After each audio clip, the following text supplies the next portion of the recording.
Please rise for the invocation by Reverend Dennis Cronkwright from the College Park Community Church, and stay standing for the Pledge of Allegiance. Good morning, each one. Join me, please, in prayer, if you would. Our great God and Heavenly Father, we thank you that we can gather and seek your help during times of decision and times of need. And so, Father, we come to you this day. First of all, thankful that we're healthy enough to be here.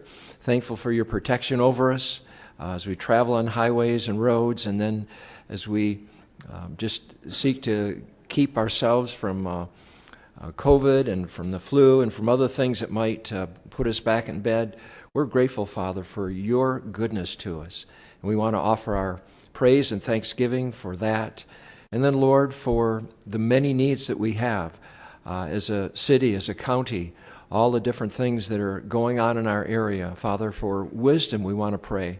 For each one who makes decisions, for the Board of Supervisors as they meet today, and as you would guide them, we pray for that. We pray that each of us would be seeking you, seeking not our own desires, but that which would benefit others and which would be according to your plan for our county.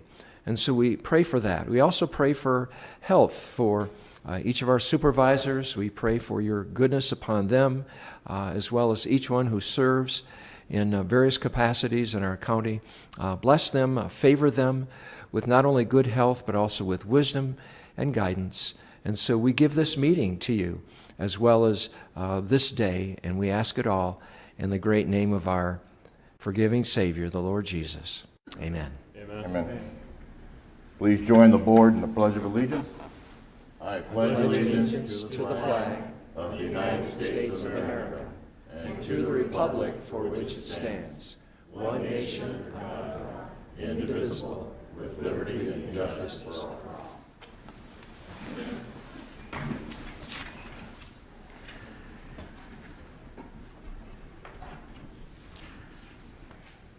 I need a motion to call for executive session to be held February 1st, 2021 at 9 a.m. for discussion and consultation with legal counsel in accordance with ARS. So moved. Second. I have a motion and a second. Any further discussion? Hearing none. All in favor signify by saying aye. Aye. Aye. Any opposed, same sign. Motion carries. Committee or legislative reports. Supervisor Angus? Thank you. I attended the first LPC meeting, the Legislative Policy Committee, for CSA.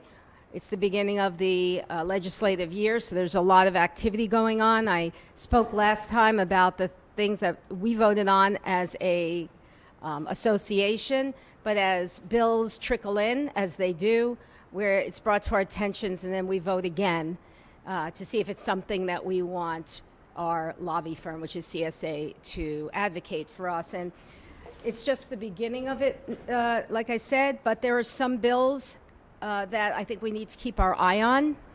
One is, as I think this is, they've run this before, but it's called SB 1043, and it's Public Safety Cancer Insurance Eligibility, which sounds all nice, but it's a way to get more benefits to public safety, specifically firemen. I believe, and I think the majority of supervisors believed it was unreasonable, and especially in this time when we have a huge liability in the benefits and retirement, now is not the time to do it. And then there was a related one that was called SB 1045, which is defined contribution, health subsidy, and disability, which between you and me is several years ago they changed things around to save money, and now they're trying to reword it and rework it so they can get more. And so we really got to keep our eye. That's how it keeps rising and how we get into more trouble. Another one is, as Gene Kench knows, is SB 1111, and that's centrally assessed property valuation and pipeline, specifically about the Transwestern pipeline that, although we have been working on that for years, it kind of took us by surprise, put us in the red for a lot of money. and it shouldn't have happened the way it did. We're looking for a legislative resolution to it, both in maybe rebating money and reassessing the way the Department of Revenue assesses these utilities, because you're going to be hearing a lot about that this year, because the spigot is opened. My dad used to say, open the window and all winds blow in, and that's what we're seeing now. Everybody wants to be reassessed and get money back. Unfortunately, it will bankrupt a lot of our smaller taxing districts. That's all for that, and I'll be saying this every meeting. There's a barrier around us, but if you want to talk to me, come up to me during a break, before or after the meeting. Either go over there and I'll come out to you, or you can text me at 928-201-5967. Thank you. Thank you, Supervisor. Supervisor Bishop? I have nothing to report. Thank you. Supervisor Gould? None today, Mr. Chairman. Supervisor Lingenfelter? Thank you, Mr. Chairman. Yesterday I did have an opportunity to speak with Representative Regina Cobb. This week she will be introducing her 3 water bills, one concerning future irrigation on expansion areas, one on a new rural management area designation, and one on the prohibition of transferring 4th priority water rights. I look forward to seeing those, and obviously we want to support those bills when they come out. Thank you. Thank you, Supervisor. I attended the wildlife risk reduction. The webinar was directed towards research to help find more effective ways to engage local officials to bring sustainability to local wildlife risk reduction. To determine what states and other nations have been doing to engage local officials in wildlife and wildfire risk reduction, a panel was put together that included a council member and the Austin Fire Department chief from the city of Austin, Texas, and Maria Adelhor and Orlio Vilatal from Spain. Dr. Allison Alter, the council member from Austin, has been working in the wildfire organization for 20-plus years and has a deep concern about the impacts of post-wildfire. She has been working hard to engage all organizations and cities officials to understand the need to develop partnerships to provide wildfire-resilient communities. To meet the task, she put the following charts together, which I can provide if anybody's interested, as a guidance for engaging local officials in wildfire risk reduction. And the doctor found that the first-hand knowledge of devastating wildfire opens local officials' eyes to being prepared. She pointed out that the level of risk cannot be eliminated, but it can be mitigated. This was reinforced by the 2 representatives from Spain, where they pointed out the need for social awareness, to distribute wildfire information to households and create organized conferences to bring all in harm's way to an understanding of being resilient. They were encouraged that taking advantage of wildfire experiences and tools throughout the world will help all become more prepared to deal with pre- and post-fire readiness. And climate change, refuge conservation for the Mojave ecoregion. This webinar was moderated by Tony Lynn Morrell within USGS. She gave an overview of what she's been doing in the research that included the Mojave Desert. The objectives of the workshops are to learn more about the current work in the Mojave ecoregion related to climate adaptation, prioritize local species ecosystems for climate change, and identify research gaps in climate adaptation actions for future work funding. She then introduced the presenters, Julia Sitting with Southwest Decision Resources, and that the discussion she ensued was on the pilot plot program. She gave an overview of the EMCC pilot program. She showed a picture of the pilot area and pointed out that it was selected since it was one of 5 recovery units for the desert tortoise. She said that a team had been put together to meet virtually once every 3 months. At the last meeting in October, the team came up with 3 subjects that they plan to review, update, or improve the data. The 3 subjects are wildlife restoration and geospatial tools.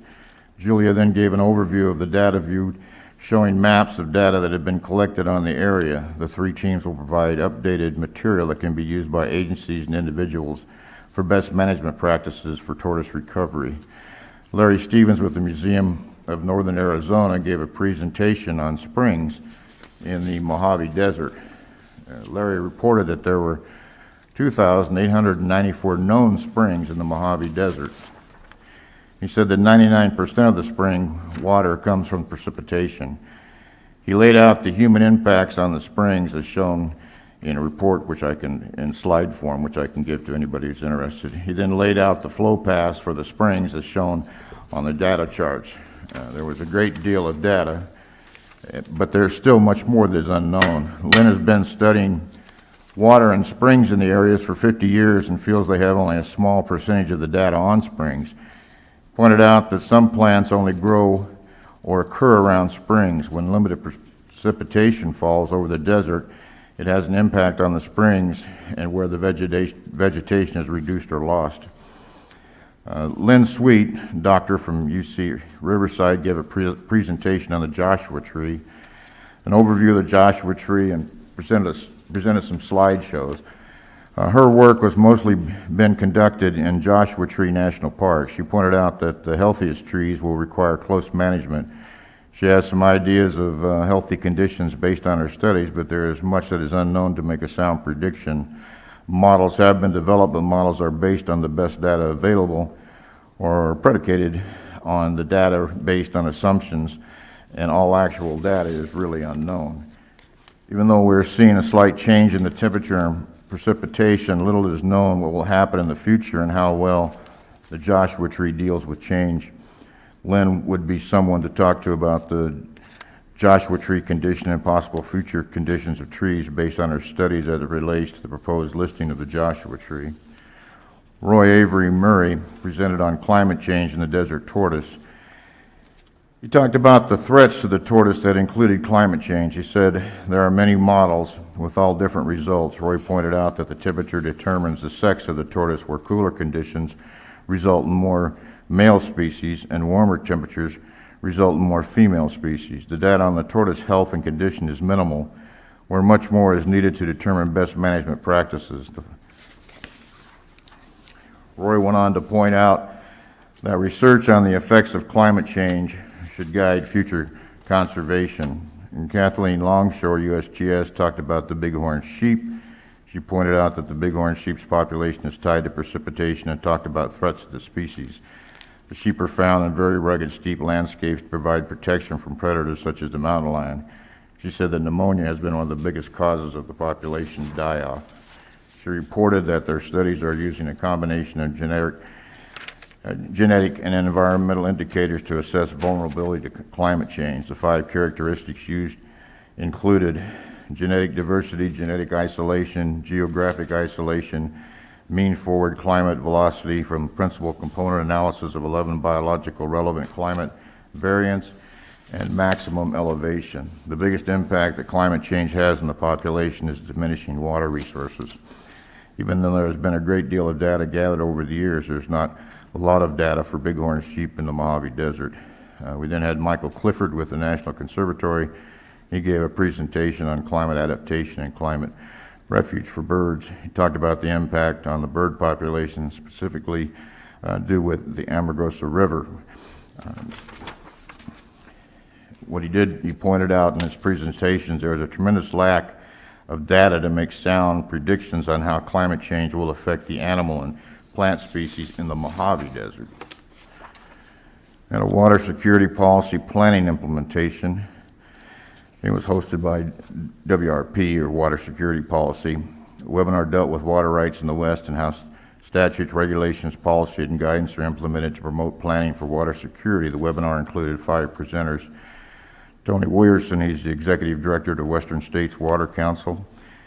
He reported that 1, the state government entity, 2, the advisory body of 18 Western governors on water issues, and provide states collective voice, and fosters state and federal and state collaboration, and works with Western Governors Association and Western Federal Agency support teams. Their mission is to ensure that the West has an adequate, secure, and sustainable supply of water of suitable quality to meet the diverse economic and environmental needs now and in the future. They find that their challenges are growing economic and environmental needs, limited data regarding water supplies, demands competing on poorly defined water rights, aging and often inadequate infrastructure, constantly evolving regulatory landscape and unpredictable climate and extreme events. He points out that the water in the West is an increasing scarce and precious resource. He quoted Benjamin Franklin, "When the well runs dry, then you know the value of water."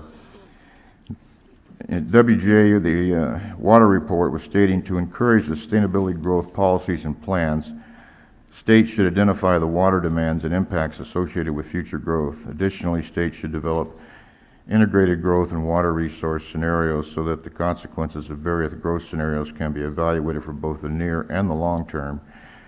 He also stated that the principles find the state primarily is fundamentally for a sustainable water future. Federal water planning, policy, regulation, protection, management must recognize, defer to, and support state water laws, plans, policies, programs, water rights, adjudication, or regulations. He specifically talked about the water security and climate by recognition of the importance of climate impacts, provide support for climate resiliency.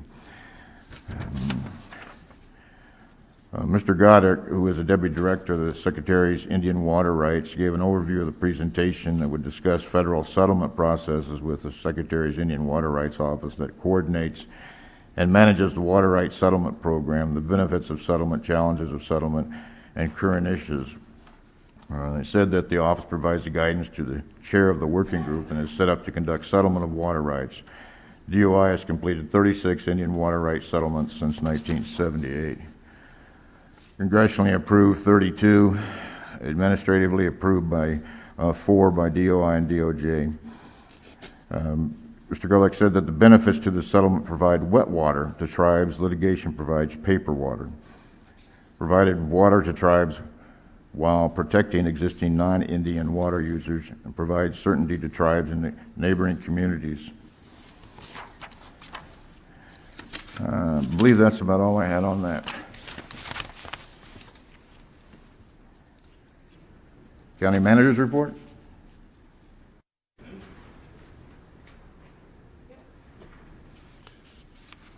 Good morning, Mr. Chairman, board members. I do have a few items, 3 in total, starting with the first update related to the Kingman Veteran Villas. This is a veterans housing project which consists of 48 units. To date, as of the present time, 16 vets have been housed in 16 of those units. 3 additional are coming on board by the end of the month, and 5 more are in process. So as of the present time, 24 out of the 30 units are accounted for, and the project is considered a success and is going really well. On that same note, I think you would be pleased to know that Mojave County was recognized by the Workforce Arizona Council at their meeting in December as the county that has remained open through the pandemic.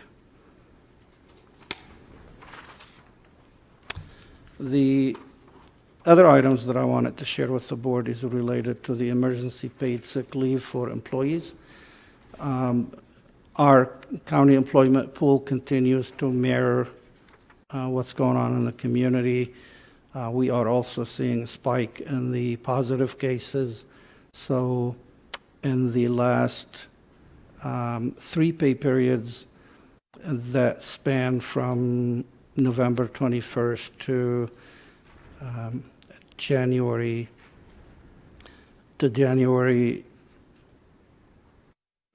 15, we have had 78 total positive COVID cases among our employees, and 56 of those happened in the last 6 weeks or so, perhaps 8 weeks since November 21st. So the overall number of positive cases, the majority of them has occurred recently, again, which is in alignment with what is happening in the community around us. Altogether, a little over 350 of our employees have made either partial or full-time use of the emergency paid sick leave. Last but not least, the board at the last board meeting directed staff to reach out to fire districts and conduct a survey related to what the fire districts received from the counties in the way of PPE or direct funding. We have done a two-pronged survey. One went to the fire districts directly, and we have received some responses, not all. We are following up with them, so we can provide you a complete report by February 1st. We also reached out to all counties to ask the same question, and we have received responses from 13 out of the 15 counties. The only two that have not responded were Maricopa and Apache. And generally speaking, 8 counties of the 15 total in Arizona provided PPE to fire district but did not provide direct funding. And that number 8, includes Mojave County at the present time. 4 counties reported that they did not provide any funding, nor did they provide any PPE. And 1 county, which is Pinal County, one county, which is Pima County, did provide direct funding to fire districts and also provided PPE. And for your information, Pima and Maricopa, because of their population over 500,000, did receive significantly higher rate of funding, and they received it directly from the federal government. So this is a partial update. Staff still owe you a report, complete report on February 1st, and we will provide you one at that time. Thank you. Thank you, Sam. Elders. We have a presentation, update from the 2020 census from Tammy Parisi.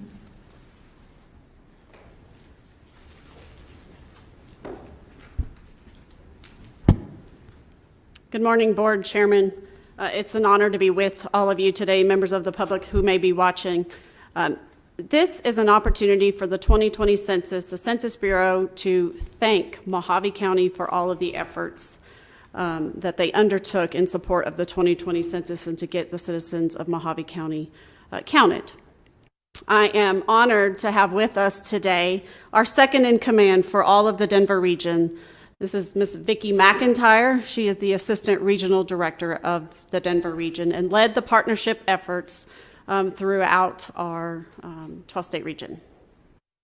I do have a presentation for you. I hope that it can be showed here so that you can follow along. If not, we will certainly just go over the numbers here. Jenny's going to come to my rescue. Thank you.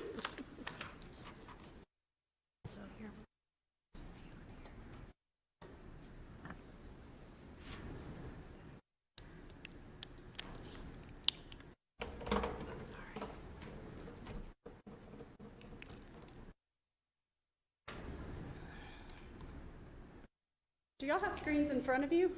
They do. I was hoping. I'm like, where are they going to be seen? It's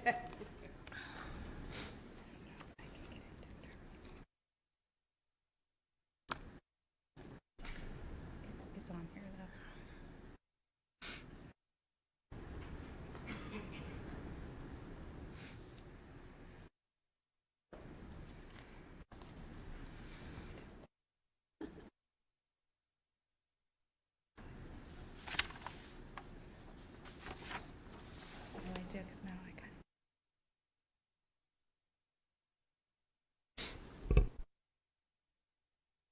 I can keep talking, and then as that comes up. Yeah, maybe he can do it from where he is. We may need some IT help, but we've given this presentation multiple times, and you'll be able to follow along just with the numbers. But again, it's an opportunity for us to say thank you to the board and the citizens of Mojave County for responding to the 2020 census in the way that they did. I want to first cover what happened nationally with the 2020 census. Oh, he's going to bring it up. I love IT staff. Thank you. The response rates that we had nationally, and I'm talking about self-response, those households we invited to respond to the 2020 census, was at 67% nationally. That was higher than our projected percentage of 65.6, and even higher than that of 2010, which was 66.5. So people are paying attention when the decennial comes around. We know it happens only every 10 years, yet we're increasing in self-response, people doing it on their own, so that's incredible. If you had the pleasure of responding, you probably responded online, or at least that's what the numbers tell us. This was the first census that was available online if households chose to do that. At an overwhelming 79.86%, which was an incredible response to the online option. We are very proud to say, as a Census Bureau, that we had not 1 millisecond of downtime. So you can see that the Census Bureau is truly dedicated to all the pre-decennial work that happens to ensure that America could indeed respond to the census and do so easily. We never take away the option to respond by mail or by phone, but just a small percentage of the population really chose those other two methods of self-response. So again, nearly 80% of America chose to respond online. And I'm also happy to report that we had no data breaches in our self-response. We're very proud about that as well. So I told you the national self-response was 67%. So the question then is, well, what about the next, for those households that did not self-respond, we have an operation called non-response follow-up, and we went door to door to 33% of the nationwide households identified in our geography pre-work to ensure that we had a response for every address in the United States. Certainly COVID threw us all for a loop, but it did not stop the Census Bureau's dedication to the work that they are obligated to do. And in fact, we went door to door for 64 million addresses in a 68-day time frame, compared to 47.2 million addresses in 2010 in a longer time frame. So we worked harder, faster to get our job done. And with every decennial, we do also use proxy records, which means if a household did not answer the door after repeated attempts for our enumerator going door to door, we went to an alternate source to make sure that we had the number of residents per household. So that comprised 24.1% of the 33, and we always use high-quality administrative records as well in each decennial, and we use 13.9% of high-quality administrative data, again, to resolve all the household addresses in America. So I said we went door to door. What about those people in America who don't live in traditional type housing settings? Well, we have special operations for that, and we call you may be familiar with some of these terms: group quarters, targeted non-sheltered outdoor locations, meaning we counted the homeless too. And we used service-based enumeration, those who provide services to homeless to ensure that we reached everyone. That includes the incarcerated population, people living in group homes, nursing homes, even people that were long-term residents of a hospital. So we did indeed count everyone. So you may be wondering, and even if you're not, I like to tell this little story. It took a lot of staff to make this happen on the ground. This is where Vicki really, her experience with the Census Bureau, she's been with the Bureau, she's very young, as you can see here, but she's been with the Bureau for 34 years. So again, I'll let her take over here in a minute, and I always learn something from her, but she was the backbone of the partnership program where Mojave County really came in with its complete count committee, started framing its strategy on how to get the county residents counted. But it took 313 partnership specialists like myself in our region, and that included tribal and media partnership specialists as well. So we covered the full range of contact in the municipalities and counties, the tribal population, and the media networks as well. In the region, we had nearly 50,000 enumerators going door to door to make sure people were indeed counted. And the area census offices, the one that helped ensure that Mojave County was counted was based out of Flagstaff, but we did hire locally in the Kingman and all the municipality areas to ensure that the people we had on the ground knew the geography, and the residents would in part recognize them, and they knew the geography as well. And 67,000 plus partners, such as Mojave County, helped us pull on the rope to market the census when COVID tried to take over the media and everything, yet the county still rose to the occasion and continued to impress the importance of responding to the decennial census, because that data matters for the county and the local municipalities to make business decisions, to make really all decisions. And I want to say a special thank you to the Complete Count Committee, and we'll get to some certificates here at the end, to Mojave County's Complete Count Committee. I understand there's a few members, including the chairman that is here today, and we'll have a presentation here at the end. The state of Arizona finished number 32 of the 50 states at 64.1% of the population responding on their own. Again, incredible. Being a border state, 64% of the population doing it on their own was certainly significant. But where did Mojave County really stand? That's what you want to know, right? You wanted to know, how did my county do and how did my municipalities do? Mojave County's self-response for the 2020 census finished at 59.7. As a federal agency, we are very transparent in all of our self-response data, and we published a self-response map for all the public to see, and that was real-time collection of self-response based on address.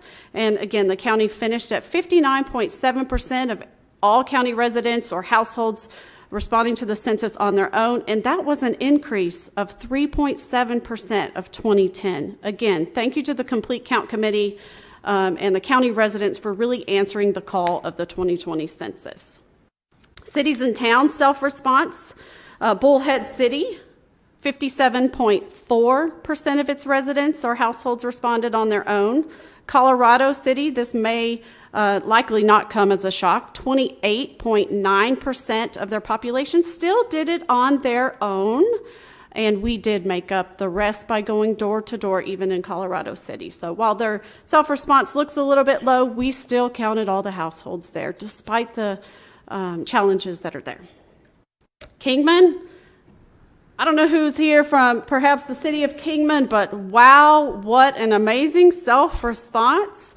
74.5% of Kingman residents responded on their own. That is incredible. And I'm so, again, very proud of Mojave County, City of Kingman, and all the municipalities for really answering the call. But again, it really shows that Kingman knew the importance of the 2020 census and responding to that. Lake Havasu, just behind that at 63.9%. So incredible work that was done by the municipalities here. But here's what you want to know as well, is what's next in 2021. It's January 19th, and this is where Vicki will take over and share her wealth of experience in talking about what is next.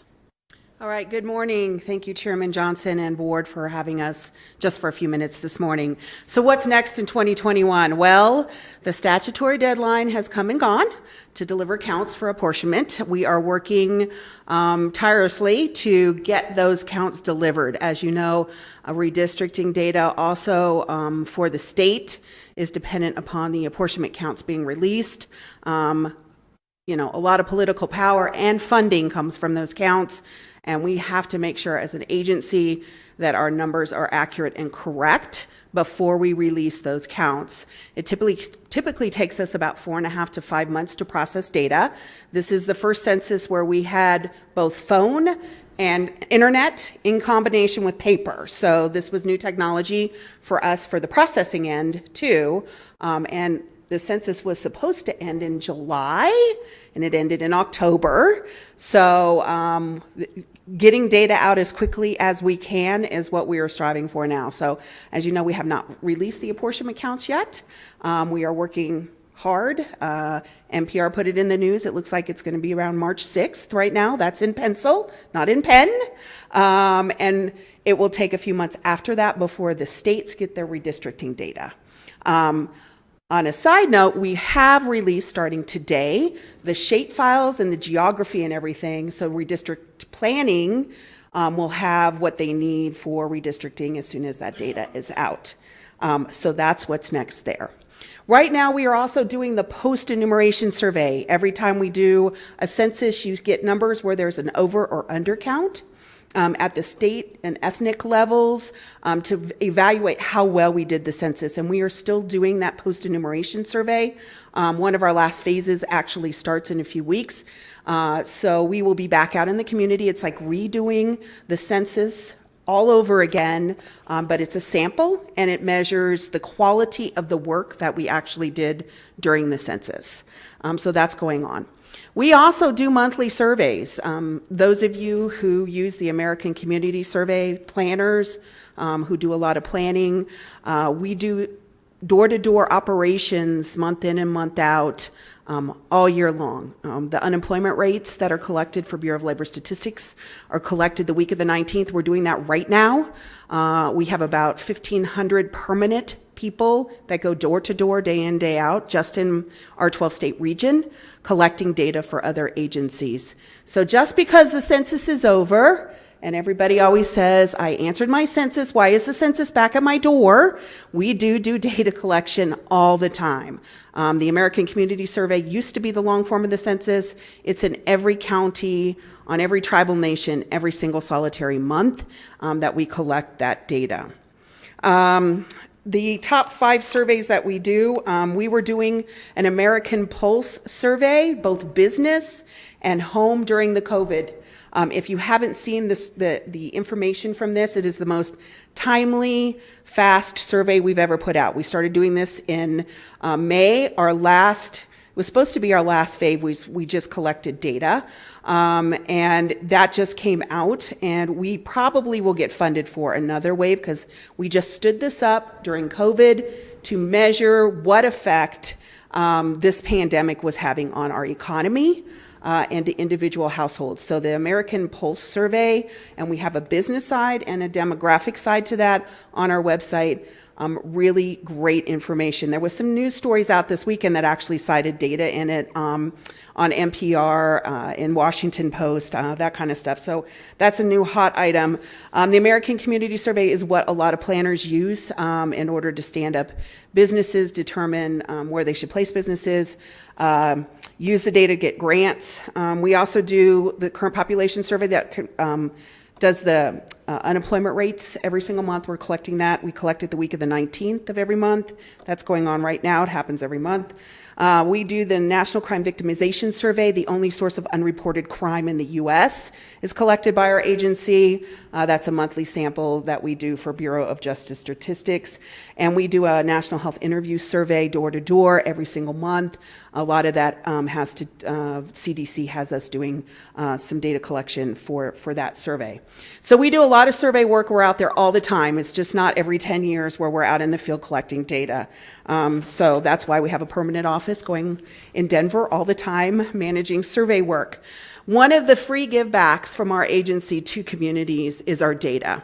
We have a lot of data on our website, and if you look at it, you're like, oh my gosh, where do I even start?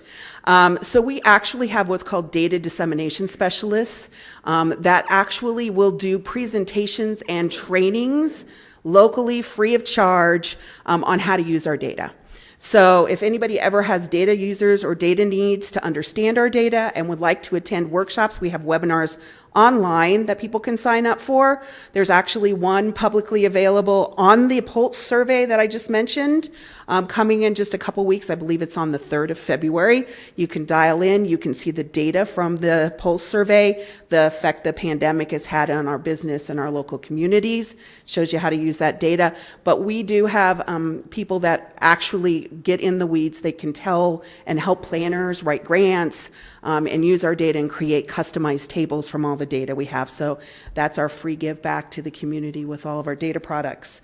Regionally, we're doing some reflection and vision summits coming up with people from complete count committees that have some great ideas that our agency should capture and consider for 2030. The biggest thing I found when we started involving people and helping with the census is people really want to help. They want to help their communities. They want to be involved, but the biggest question is, what do we do? What are some ideas? What worked last time? So we want to make sure we have some really good documents and tips to pass on when we go to do a census again for 2030. So we have that going on. And then we also are going to be regionally doing some just basic data intro workshops, some 101 data. So if your community or your organization wants to know just in general about our data products, before you get in the weeds, we're going to be offering, it's about an hour and a half, 2-hour seminar on just, what's on the Census Bureau website, what data is there, what might be of interest to you, because we have a lot of business data along with a lot of demographic data people don't know about. So we do want to take a few minutes and say thank you to the county. We have a few certificates. I believe Becky's here, who was the chair. There she is. Yeah, sure, if you'd like. And then just a few certificates and a little gift basket we had for them. I think they took that already. So I don't know how the board wants to handle the certificate to the actual county is here. I don't know if I can approach the board. You can all stand. We can take a photo that way if you prefer us to give it to Ms. Lawson here as the chairman. What is your preference? We should give it to Ms. Lawson. Absolutely. Okay, we're going to have you stand right here. I'll take a picture, ma'am, of you. Yes, anyone who was part of the Complete Count Committee who, Jeannie, most certainly. Anyone else? Yeah.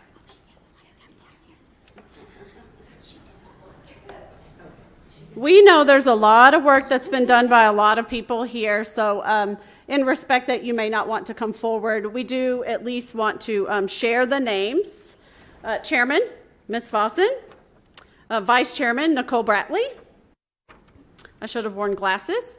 Karen Flanagan, Ganelle Cruz, and Deborah DeGrant, and certainly our point of contact, Miss Jeannie Kinch here. So here are all the certificates of appreciation from the county signed by Ms. McIntyre. Do you want to stand behind them for our photo, ma'am? Sure. And then the Mojave County certificate. I will take the photo. County, thank you. I'll kind of get y'all in the photo as well.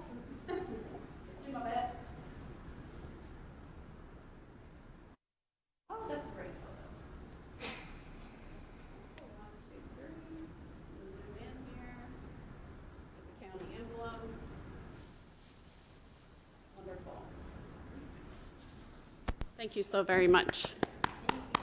Board, again, thank you for your time today, for allowing us to present members of the public, members of Mojave County, City of Kingman, all the municipalities represented in the county. Thank you. We will be back. First, we never really go away, but we'll be back knocking on the doors of Mojave County to say how best can we get ready for 2030 to increase the self-response even more. And for all y'all wondering where I'm from, I live in Arizona. I just cannot kick an Alabama accent for 30 plus years, but I am one of you. So thank you for listening to me in my very fast talk. We do have the presentation if you desire to go back at any point, and it is available to the public. So Vicki, thank you again for traveling here from the Denver region to be part of the Mojave County presentation. Thank you. Any questions? We can't do questions on presentation. Understood. Thank you. All right, we'll go to the consent agenda, items 5 through 32. Supervisor Angus, you want to pull? Not this morning, thank you. Supervisor Bishop? If 15, please. Supervisor Gould. None today, Mr. Chairman. Supervisor Lingenfelter. None today, Mr. Chairman. All right, I'll pull 20. So I have a motion to approve 5 through 32 minus 15 and 20. So moved. Second. I have a motion and a second. Any further discussion? Hearing none, all in favor signify by saying aye. Aye. Aye. Any opposed, same sign. Motion carries. Item number 15. Approve the Public Works Special Event Permit. Supervisor Bishop.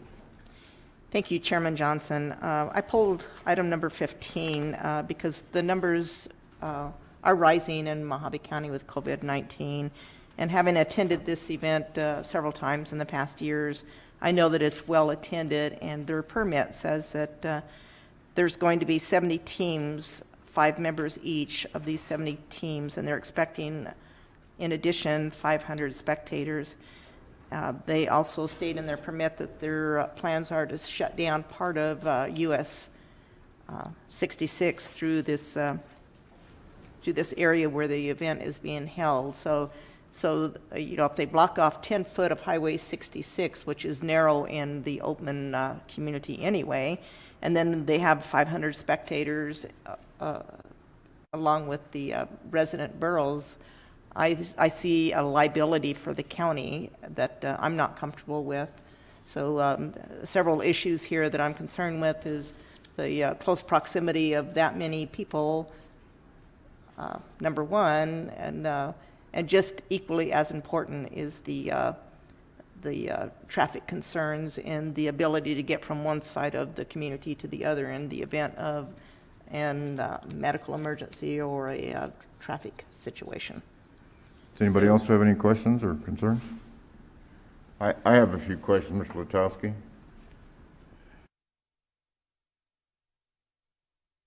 I notice this has no sign-off by insurance, risk, sheriff's office, or fire department. Chairman Johnson and members of the board, Public Works brings this item to the board for consent for Public Works to move forward with the final aspects of the permitting process, which will undoubtedly include consult and approval from the risk manager, as well as applicable law enforcement agencies such as the sheriff's office. And we will also, although this is no substitute for the comments that Supervisor Bishop has made, we will also present and require the event organizer to sign off on risk and release for Mojave County from liability as it relates to COVID-19 related impacts. Also looking at this, I mean, while I see the insurance policy has expired, there is a thing saying, trying to say that check number, whatever, was issued for that. We have no policy here. Plus the policy that they're showing just says covered location, if I can read correctly, 1-81 Bell Lane, Oatman. That's not covering Mojave County.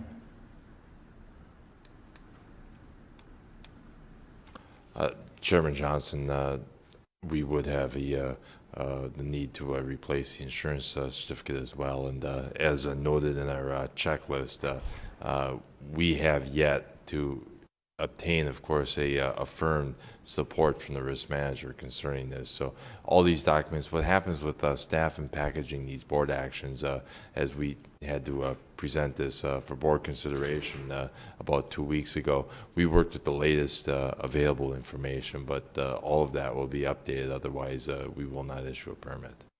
Isn't this supposed to be submitted with the application? I mean, that is correct, yes. And we work with the information and documents that the applicant provides. What we want to do, though, is we don't want to create an obstruction to the applicant because this was an event or is an event that's happening this in short order on January 30th. We want to make sure that the applicant has the opportunity to have this item presented to the board for their consent to move forward. and this has been done before, so it's not like it was a surprise to them in the timeline. This is one of the more recent submittals now that we've actually had a pursuit, an advance notification of pursuit of a special event permit. But yes, the event has happened. It's an annual event.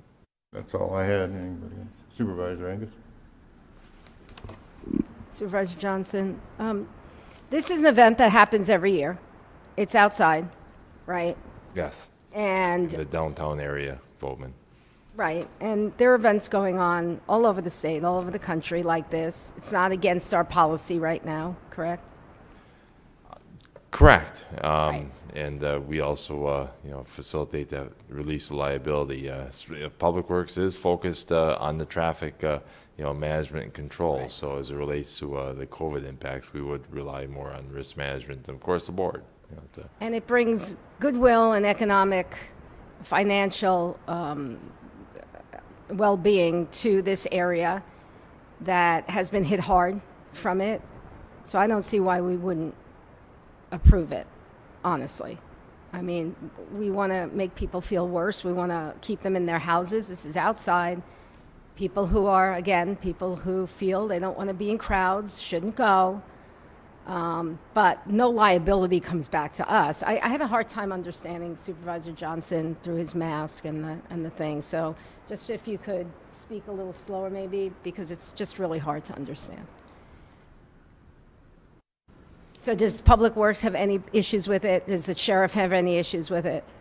Public Works has no issues with the event as relates to traffic management control, and we have not heard anything as to an opposition from any other stakeholders.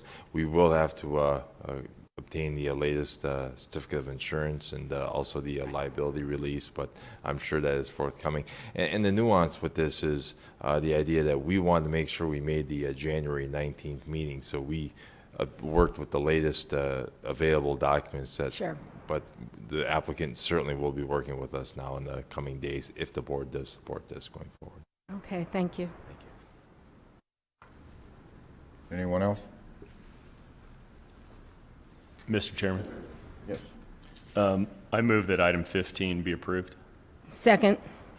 We have a motion and a second. Is there further discussion? Hearing none, all in favor signify by saying aye. Aye. Aye. Opposed? Aye. Aye. All right, item number 20, I pulled it. The only reason I pulled it, I would make the motion to approve the item, but use the travel and training budget instead. We don't have to train, we don't have to move other monies. So that way we don't take money out of the contingency. And then the assessor can come to us if she needs money. So that would be my motion.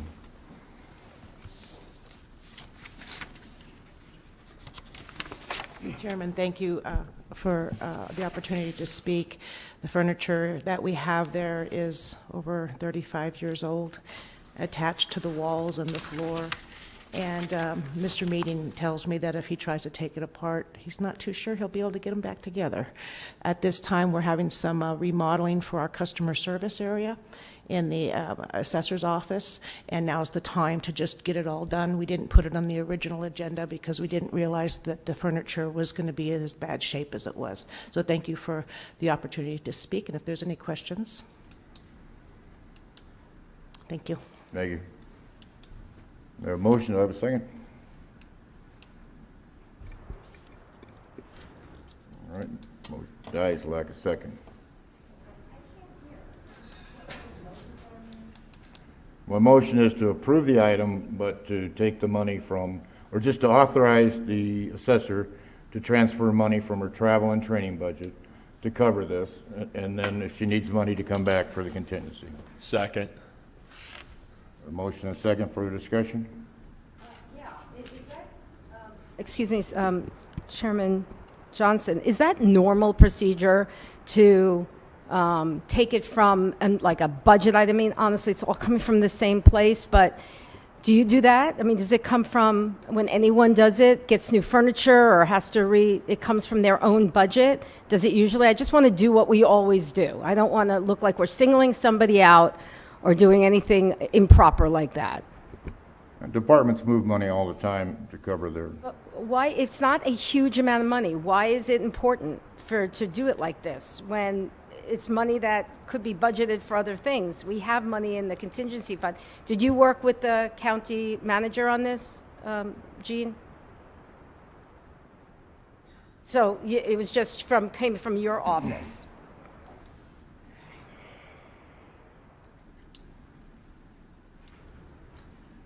Where does money usually come from?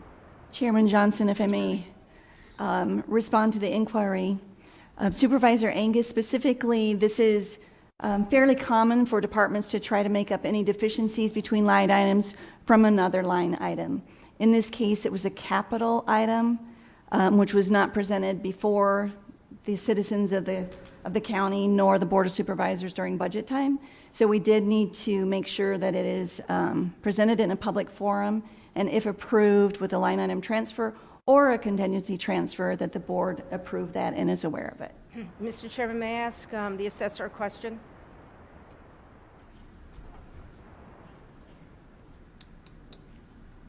Do you have that money in your budget?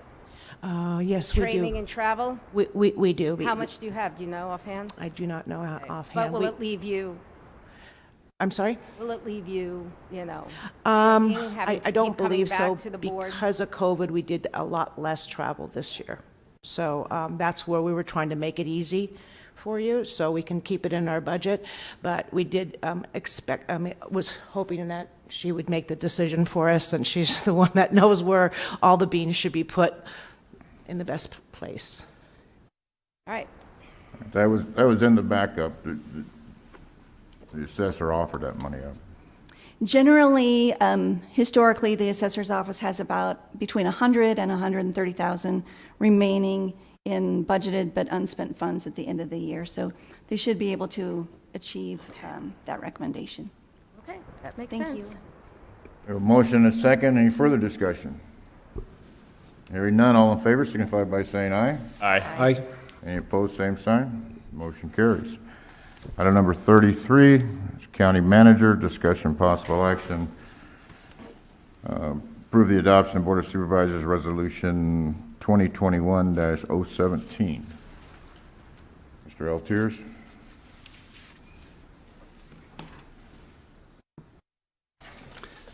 Good morning, Mr. Chairman and board members again. This item was a continuation from the previous board meeting. Staff was asked to take the content of the previous proposed language, place it in a resolution format that is typical for the county, and bring it back to the board for action, and that is exactly what this item is about.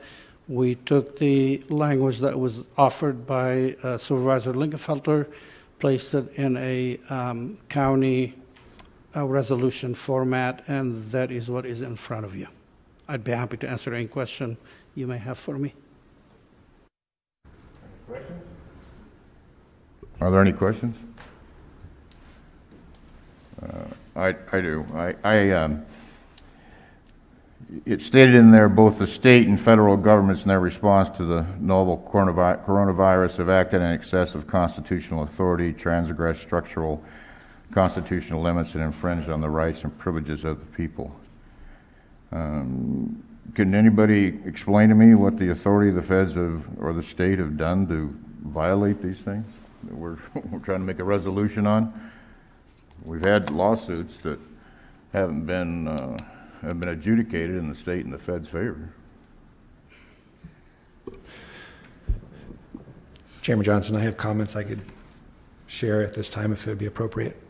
Sure. This resolution calls out that lawmaking powers rightfully belong to the elected Arizona legislature, and it calls upon the Arizona legislature to reestablish the required balance of power in the state by restoring the legislature to its proper lawmaking role as written by the Arizona Constitution. Professor Werman, who wrote the succinct language of this resolution, is also an attorney and will be arguing a continuing case, representing over 130 Arizona bars in front of the Arizona Supreme Court in March as a part of their ongoing legal challenge.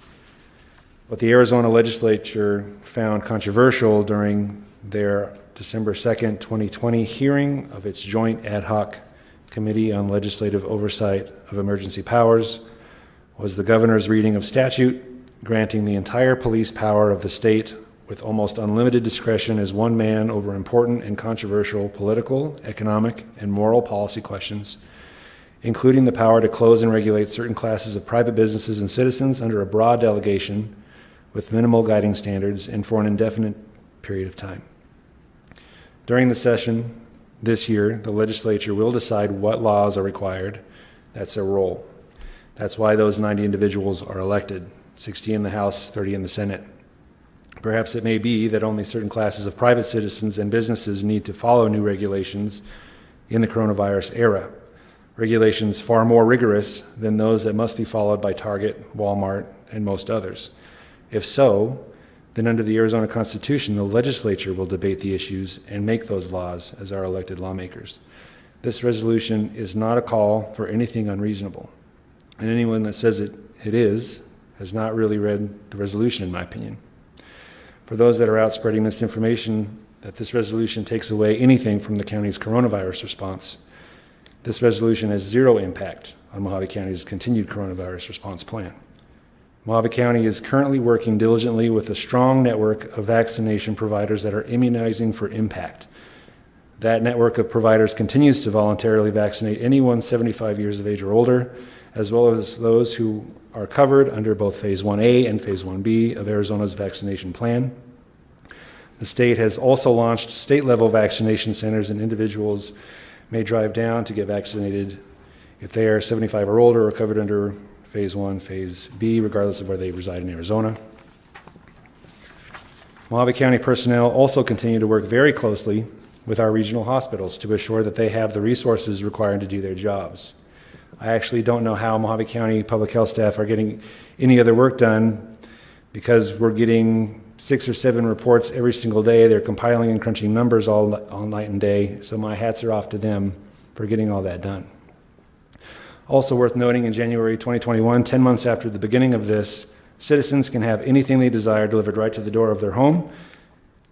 They can order online and have their groceries brought out to their vehicle. They maintain the right to choose to shop or not to shop at private businesses, and they can choose to stay away from other people to the extent that they choose for themselves after consulting with their primary care physician.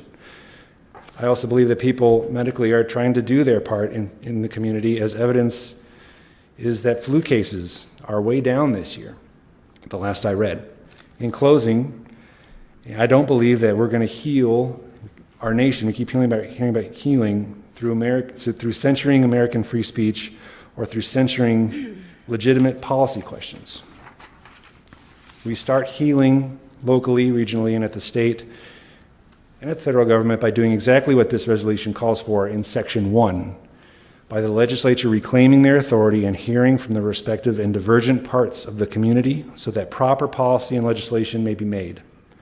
This proposed resolution really hurts no one that has continued to receive a full paycheck since March 2020, and I think it helps serve as a statement of acknowledgement that we hear the legitimate policy questions posed by our Mojave County small businesses. Thank you. Chairman Johnson? Supervisor Bishop? This has been a hot topic since our last meeting, and the Kingman Daily Miner, as well as the other newspapers within the county, have written articles. In fact, the Miner has written 3 articles in regards to this subject. We've had, just in the Kingman paper, just the Kingman Miner, we've had 5 letters to the editor. We've had 25 comments and rants and raves. I've received 16 emails opposed to this resolution, and I've received numerous phone calls, and the majority are opposed to us making this political statement, because we the citizens of Mojave County, from that I'm hearing from, believe in the Constitution. They believe it's been working for over 200 years. And the U.S. Constitution is already the supreme law of the land, and each elected official, upon taking the oath of office, swears to defend it. In fact, I just received a copy of the oath that I took, and everybody here on this board took the same oath, and we take our responsibilities very seriously. The entire United States is a constitutional sanctuary in a world that doesn't really value freedom and liberty in the way that we Americans do. I really don't support this political statement that a small group out of Lake Havasu is seeking in prohibiting county funding for actions to not enforce executive orders by the governor that are believed to be unconstitutional. But my question is it our decision to decide what is or what is not constitutional? I don't believe it is our decision. I believe that is the decision that's decided by the courts. The focus in this sanctuary push is on the ability of our governor to rule during a pandemic or a health crisis with the stroke of a pen. Now, there's debate there, and I'm not sure that I believe the governor should have that kind of power, but our elected state representatives have given the governor the authority that only they can take away with legislative oversight. And according to Supervisor Lingenfelter, they're in the process of doing that right now. They've already met, and they're working on doing just that.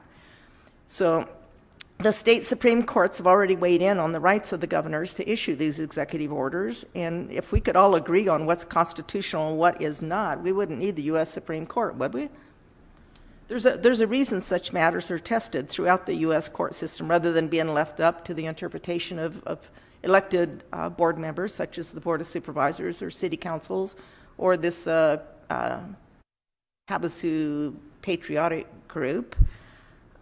Do we really want to make this political statement with a written resolution? As county supervisors, we need to think long and hard about whether we're willing to pay the legal costs when this is challenged or put up our state funding at a risk to the tune of $30 million annually. And I got that figure from our finance director, Ms. Coral Lloyd. She sent me an email just this morning in regards to my question, and she states that $30 million is an accurate budget estimate for federal and state grants. Actual grants that come to fruition are less than that. For example, federal grants the prior year were about $8.8 million, with about $3.5 million in housing assistance programs, $2 million in workforce assistant grants, $500,000 in senior nutrition programs, $1.4 million in public health programs, $700,000 in emergency management assistant programs. A significant amount of state grants include probation, health service, public safety, waterways, magnet, etc., and court-related programs to aid victims and facilitate child support payments.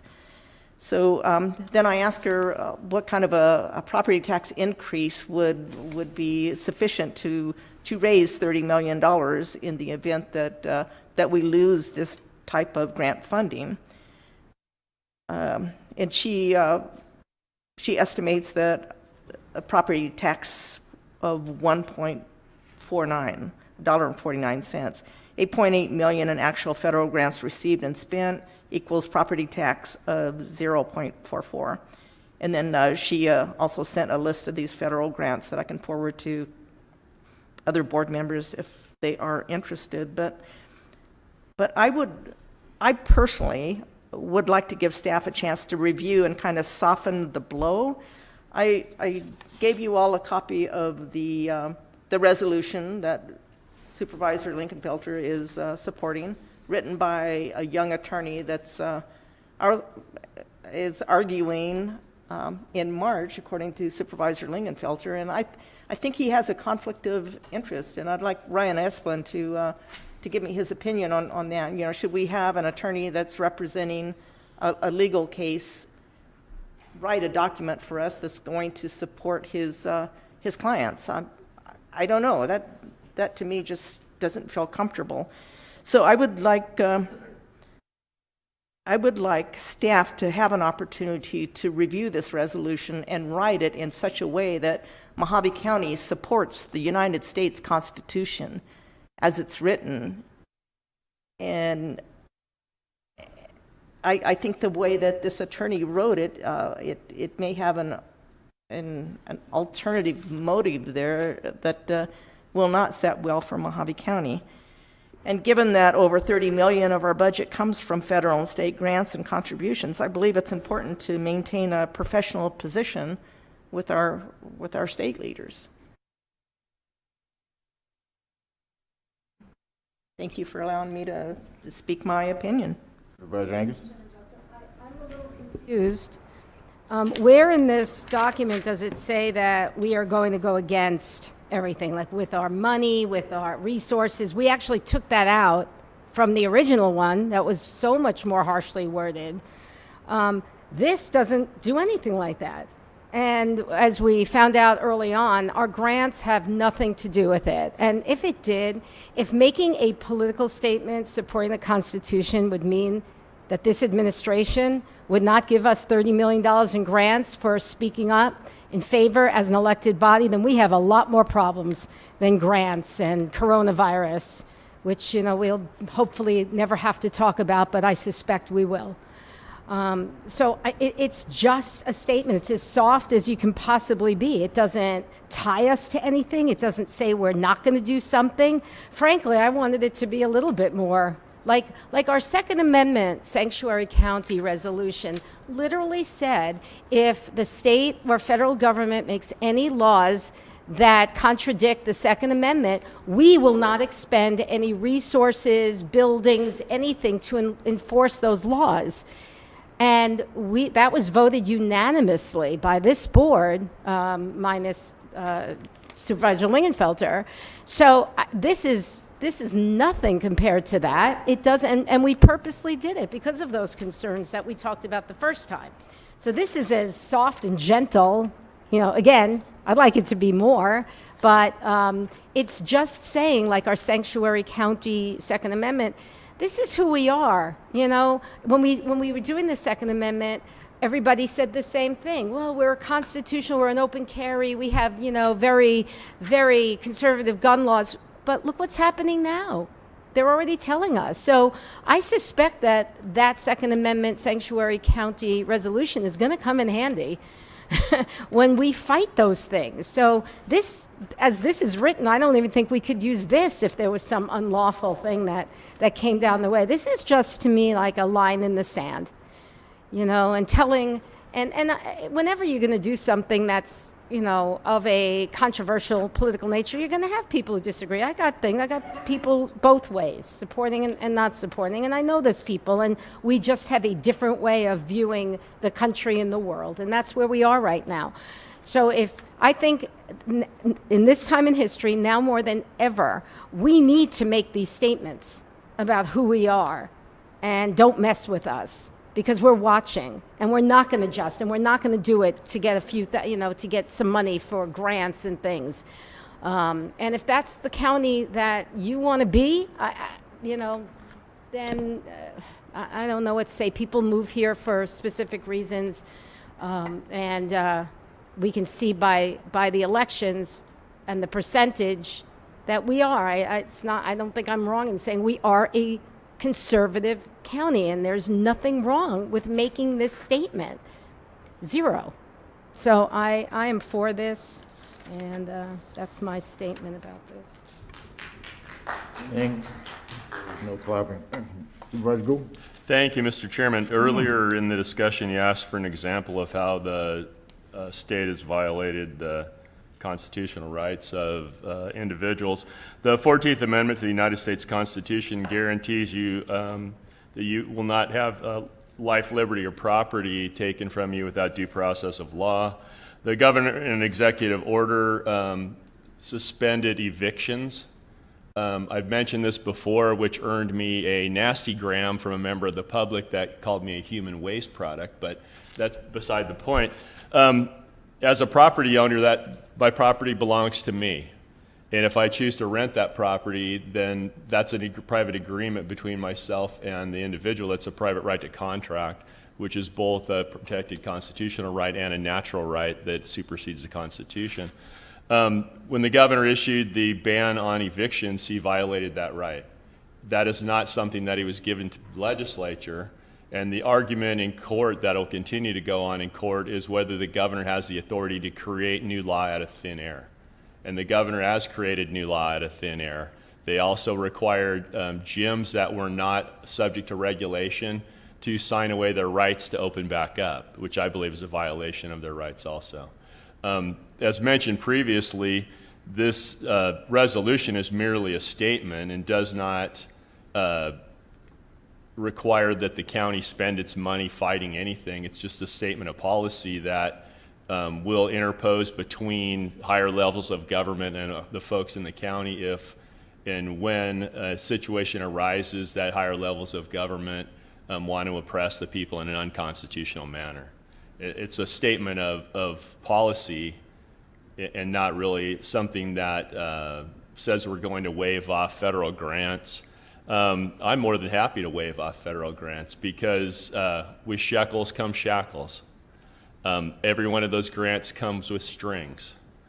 The federal government has no reason to be overtaxing the people so they can then play Santa Claus or Robin Hood to say and give that money, dole that money back with strings. It was money that was taken against the will of the people. Every law that's passed, if you take it to its extreme, men with guns will come out and take you away and put you in jail if you don't comply. But it's not that we're waiving off grants, it's we're making a policy statement. And I don't know, you have 9 people in black robes in the U.S. Supreme Court that determine the constitutionality of things. They also legislate from the bench. They find supposed hidden meaning in the Constitution that didn't exist. I think the founders wanted the individual Americans to be able to read the Constitution and understand what was constitutional and what was not constitutional without judicial gymnastics that create law out of thin air. That's just a policy statement. We can push back against the Supreme Court. They work for us. We don't work for them. But I support the document. And a lot of the comments and letters to the editor are from people that have not read this document.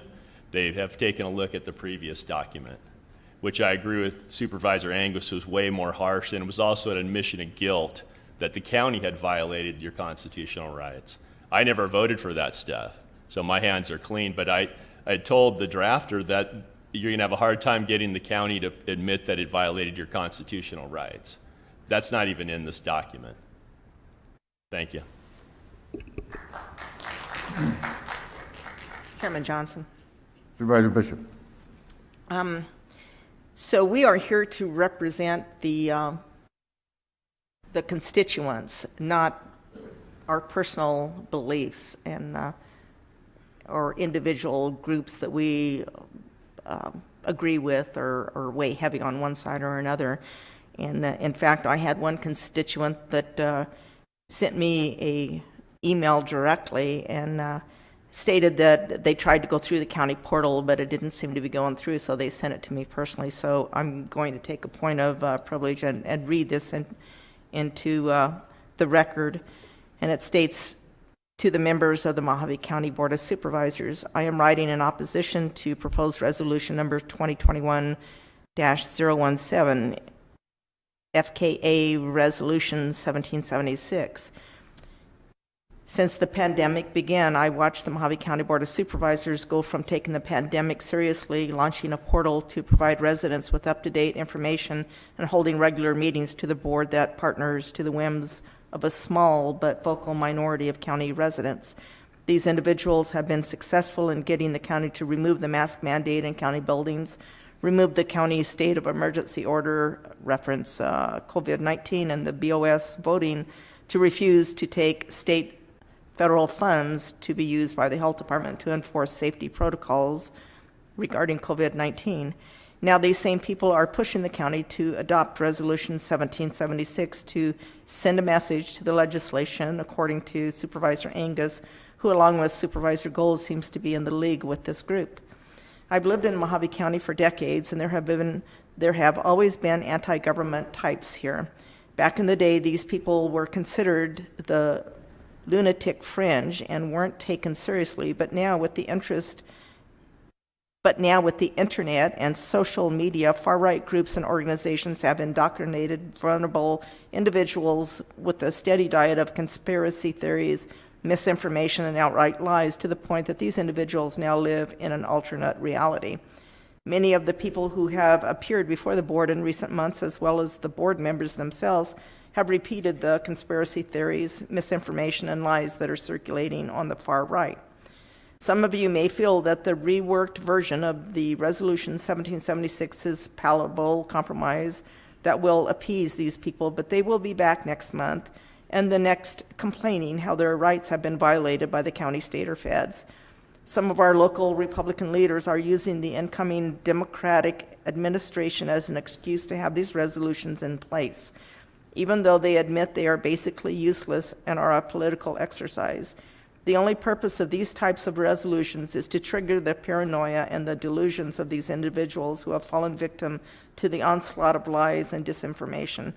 It is time to start telling these people the truth, that the feds aren't taking their guns, they aren't going to make them wear a mask, and they aren't going to force them to take the COVID-19 vaccination. As we're all aware, our country faces a number of serious crises right now, and it's imperative that all of us, and especially our elected leaders, work together to unite the country. Signed, Melissa Wolf. So I've received many, many, many emails and letters similar to this, but this particular one, because they said they tried to send it and could not, I felt it was fair to read that into the record. Thank you. Supervisor Angus? Chairman Johnson, that last sentence, you thought it was, the letter was what? You said at the end you thought it was... As we're all aware, our country faces a number of... No, not what you wrote. You just said something before you ended. You said... Because she was not able to get this into the county portal. And you agree email. with most everything, so you believe that, This we're is my in a lunatic constituent, frame. and I read her letter but you verbatim. chose to read it. I just think it's odd that at this point... I would read them all if you cared to. But that was the one you chose to read. That calls us This is the only one, fringe. Supervisor Angus, this is the only letter that said they could not get it through the county portal. Okay. I don't think people have read it. I don't think they understand it. It is not crazy. It is not, and to call it a conspiracy theory, and that we're just saying that we want to abide by the Constitution. I don't know when the big reset happened that the people who want to abide by the Constitution are the lunatic fringe, but that's where we are. So, Chairman Johnson, would you like me to read any of these other letters? I don't believe we need it unless... I think everybody received copies of emails that were sent to all of us. I think they did. Sergeant Bishop. The one thing on the two examples you brought forth, Supervisor Gould, while I agree, especially with the renters one, I think they've all been litigated. And that's the problem that I think, that I have. They've been taken to court and the litigation has been ruled against the people. I agree that the Supreme Court makes a lot of decisions that I personally don't agree with, but I think especially in this, the majority of the people that have been in my district are opposed to me supporting this. So that's where I stand. Is there any other discussion, or do we have a motion? Chairman Johnson, I would like to hear our attorney's opinion on this reworded resolution from the ASU attorney. Mr. Esplin? This is a bit new for me, just sitting this far away. I think everyone can hear me. Yes. So I think at least both sides to this, if I can play out both sides, so to speak, make some valid points. I do like this resolution better than the previous one, and I think all 5 supervisors also agree to that as well. As far as the resolution is concerned and our office is concerned, we see it as a political statement. We are here to provide advice and legal advice to the board, and so this isn't really something where it's asking for our legal advice. It's really a political statement for those elected officials to make that decision. So we have a very deferential view on this, and we defer to you on those. Just a few things that I will point out, just in terms of the legal advice and things. The paragraph, the first largest paragraph, it says, the people's legislature must make the laws, the executive must execute only laws already in being, and an independent judiciary must adjudicate cases under the law. That's an accurate statement, and I hope and I believe that we all follow that. There is a legislative body, and the legislature creates the laws.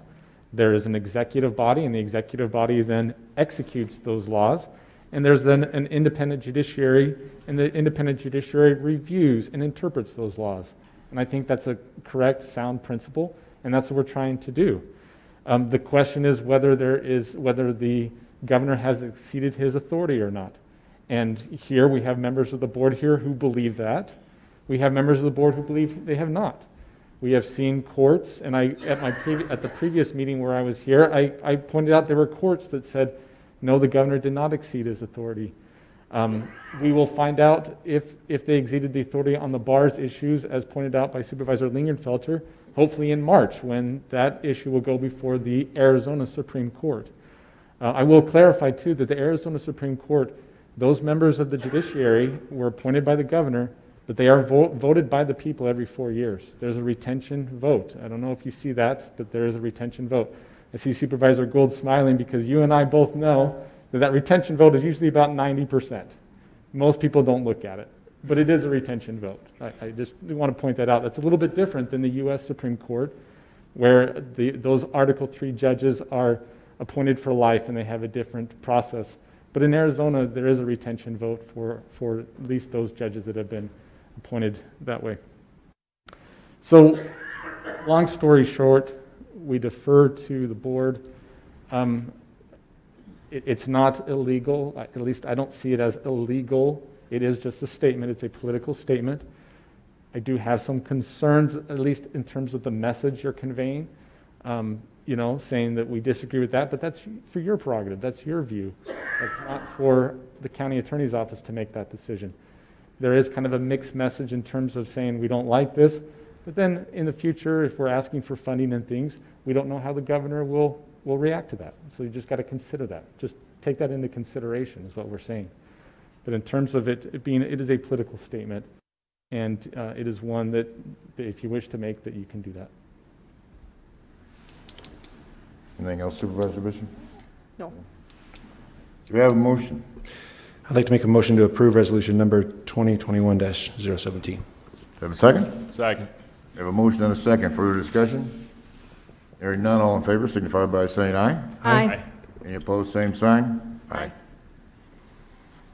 Motion carries. All right. Supervisor 34, or item 34. We'll take this in two parts where the numbers are broken down. Supervisor Angus, you want to start with the call of the public? Just as a little history, and I think this is self-explanatory, but back in 2012, when we were running for office, there was no call to public at all. And it was something we ran on, 3 new people, and we were voted in primarily on that, on the idea that everybody should have a voice in government, that constituents have the right to address their elected body in an open forum on the record. And so when we did that, and I believe it was Supervisor Watson was chairman, we changed, like on day one, on the first meeting, we changed all of it. And we had the debate whether we should have the call to public in the beginning or at the end, because it's done both ways. It's not unusual. And we decided on the beginning because we believed that was more respectful to the people, because they knew exactly when it was going to be. Whereas if it's at the end of a meeting, if we have an incredibly long meeting, people come here from long distances. That was just the way. I just think it's respectful to people, because you're not supposed to be able to speak on agenda items. So when we were voting on the new chairman, I specifically asked this chairman, because I know how he feels about it, and he's got a right to feel the way he feels, but before I voted, I wanted to make sure they was going to keep the call to public. And he said yes. Didn't ask at the time whether it was going to be the front or the back. My bad. But what I didn't ask, and what I probably should have, is, are you going to allow people to speak on agenda items? That was a shot in the gut to me, because I did not realize that. And especially these days, when... Excuse me, Supervisor Angus, you want to do the call of the public, and then we'll do 2? I can't hear you. You want to do call to the public first? We'll do that one and settle it, and then go to the second item. Okay, I'm sorry. Yeah, so that's where I was coming from. I just think it's more respectful. We've always had this debate whether the chairman has the sole discretion to make these decisions, whether we have call the public, where they should be. And I think sort of that's been sort of the gentlemanly thing that we've been doing, or all counties do. But when I spoke to our attorney, he said we go by the rules of order and that is defined by the entire board. So what I'm asking is that our rules of order be changed, so this will be in it.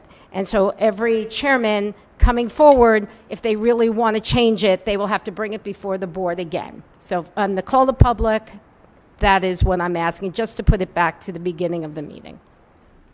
Thank you. I move the call to the public to the end of the meeting. As this is a business meeting, and we are here to conduct the county business. Before us are agenda items that require our decision, items that in some cases citizens have paid fees to the county for these decisions. Others are items that citizens may want to address because they change the way we do business, whether it be the raising of fees, adding restrictions, or zoning changes. In many cases, these citizens are required to attend. This is a business we were elected to do and should be heard first, so those people can get on with their lives in a timely manner. Those who wish to participate in the call to the public are here voluntarily. Their concerns could have been addressed to members of the board through emails, etc., prior to this.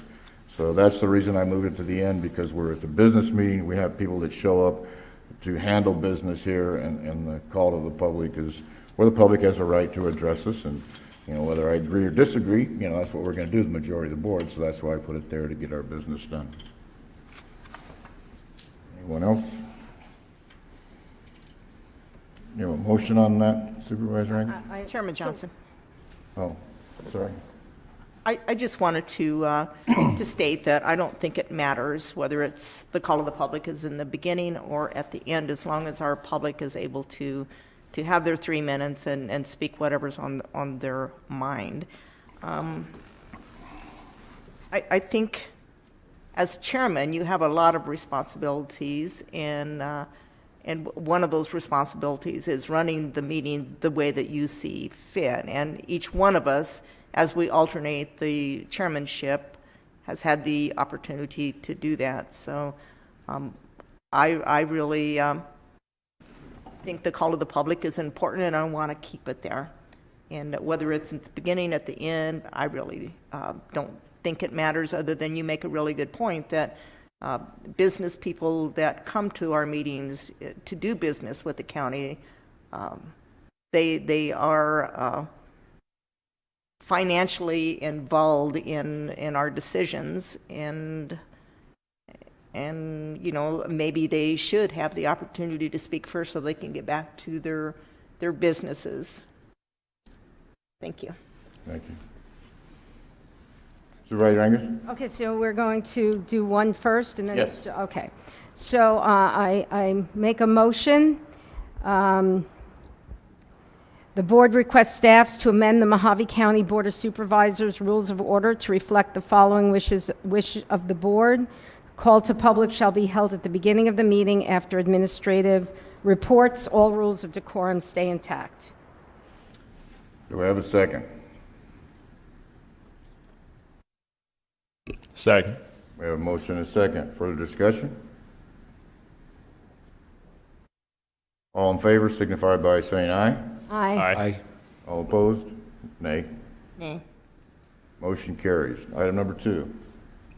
Thank you, Chairman Johnson. Again, it's the same, on the same lines, like I began to talk about. This one, I think, is even more important because it is a business meeting, but it is the business of our constituents. And what we decide here is going to affect your wallet, your life, your quality of life, where you live, what you do, what you spend. And I believe that you deserve, or you have the right to have your 3 minutes to tell us how you feel about it. And I'll be honest, I have changed my mind on certain items that have come before us. I went in thinking I was going to vote a certain way, and after hearing from the people it was going to affect, I changed it. And I think that's such an important part of the process. So that's why I brought it in. Again, it will be amended in the rules of order. So if a chairman in the future wants to change it, they'll have to bring it back in front of the board. Thank you, Supervisor Angus. The items that you're talking about are public hearings, and people have the right to address on those. On this item, we are here for a board meeting, not a town hall. We have followed Arizona revised statute in regards to public participation. We as board members need to come prepared to do the county's business. That is why the people elected us. Each agenda item has backup explaining why it is on the agenda, what action is needed, and documentation to support the action. We have a week and a half to review the agenda prior to the meeting. During that time, we should get answers to any questions we might have. We should contact those involved for their opinions and decisions before us. We should balance the decisions with the impacts that they will have on our citizens. If citizens have input on items which are not public hearings, they can and do contact us via email, phone, text, U.S. mail, town halls, personal meetings, and many other ways for any input that they might have regarding any item before us so that we might be better informed. In the 21st century, contact with your elected officials, especially at the county level, is easy. As we've all noticed, no one from any distance travels to address the board unless they have agendized item in many years. We are here for a business meeting, and those who elect us expect us to show up prepared to do our duty. This is not the Jerry Springer show with surprise reveals. We need to be prepared to conduct our business. That's all. Anyone else? Supervisor Lingenfelter? Thank you, Chairman Johnson. Being the new person on the board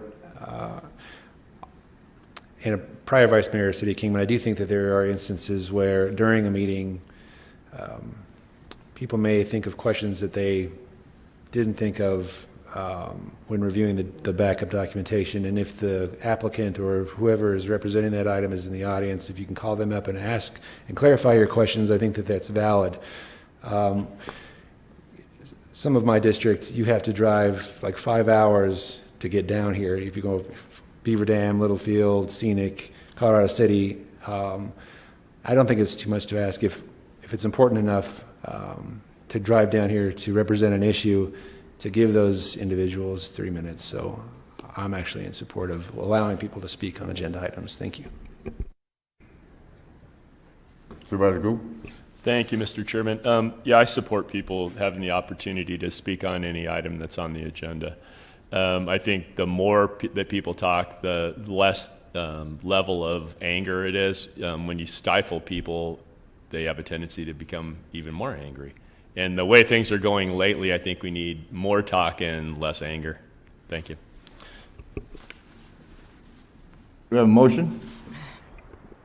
Chairman Johnson, I make a motion to, that the public shall be allowed to speak on any regular agendized item for 3 minutes before voting occurs. All rules of decorum stay intact.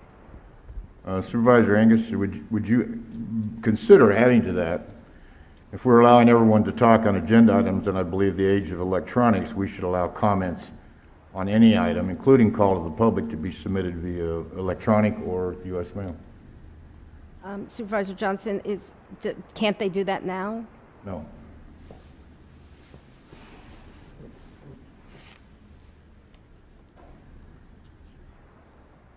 Chairman Johnson, Supervisor Angus, the public can submit comments that, as you can see, I forward to the board on items. As far as comments for call to the public, we did allow those when we kind of had some restrictions for attendance at meetings. However, once that was lifted, we were no longer allowing comments to be read into the record. Well, again, I'm sure we all get comments about agenda items, and sometimes, and I think that is kind of at our discretion. I'm talking about people who show up here to this board meeting, but I'm confused. You want me to put something in, or I'm not sure what you're asking.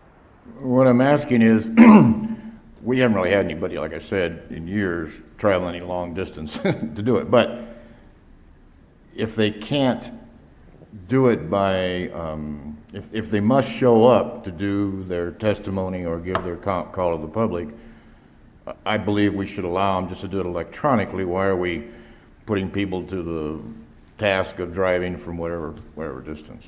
Yeah, and then it's in the backup, right? We don't read it out loud, but we see it, because that's the purpose of it, right?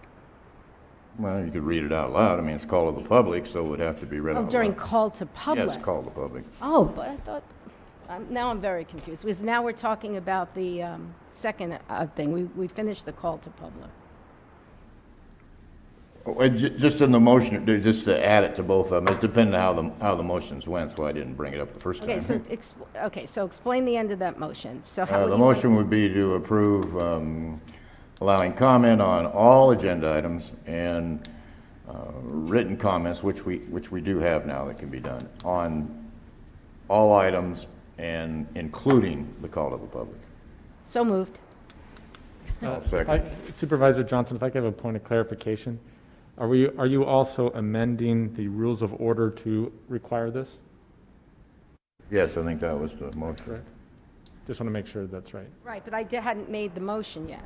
No, in your motion, are you moving to amend the Mojave County Board of Supervisors rules of order to reflect? Yes. Okay. Yes. Okay, and I'll second. Further discussion? Hearing none, all in favor signify by saying aye. Aye. Any opposed, same sign. Motion carries.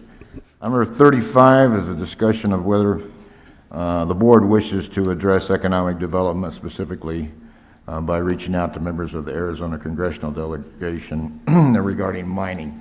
I put this on. We have a new senator in. We have basically a new power at our Arizona delegation. So my thought is to submit a letter to our individual delegation members, inviting them to come out and tour a mine site prior to any decision they make that might permanently ban mining in Mojave County. And so what I would ask for is just give me direction to work with the county manager or staff to draft a letter, and then I can either sign it myself or have all board members sign it, but it would have to get out fairly quickly because I'm afraid Mr. Grijalva might be moving quickly. Chairman Johnson. Yes.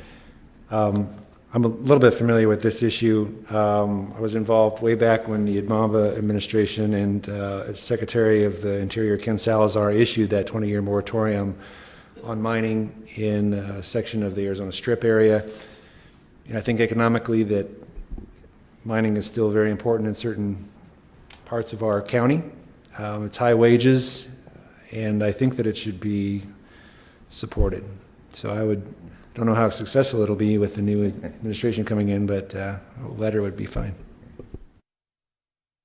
Supervisor Gould? Thank you, Mr. Chairman. I would support this motion. I think mining is an important industry, and we can't really go wrong by asking our congressional delegation to come out and take a tour of the area that they're going to vote on. Thank you. Anyone else? Anyone else? Do you have a motion? Mr. Chairman, I move that item 35 be adopted. Do you have a second? Second. We have a motion and a second for discussion. Hearing none, all in favor signify by saying aye. Aye. Any opposed, same sign. Motion carries. Item number 36 is the update on the County Public Health Director.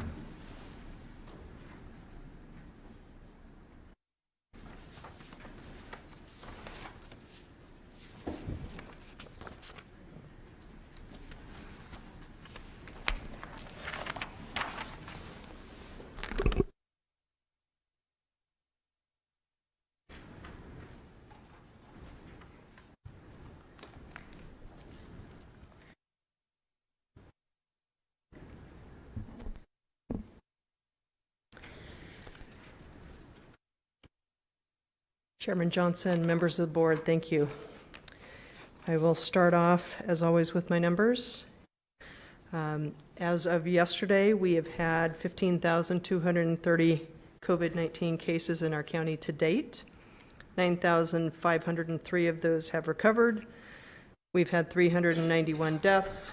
24% of those deaths were from long-term care facilities, just to give you an updated statistic, or assisted living facilities. And then 1,495 people have been hospitalized at some point during their illness. Our average age of cases is 47.6. Average age of death is 75.6. Percent of our population ever with COVID is 7.1% at this point. Our case fatality rate is 2.6%. Give you an update on our hospital data to date.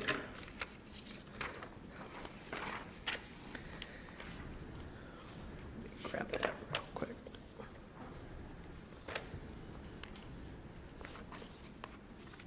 Okay. We have 3 of our 4 hospitals reporting critical staffing shortages in our county. We have 79% of our ICU beds are occupied. 62% of those are with COVID positive patients. Inpatient beds are 98% occupied. 33% of those are with COVID positive patients.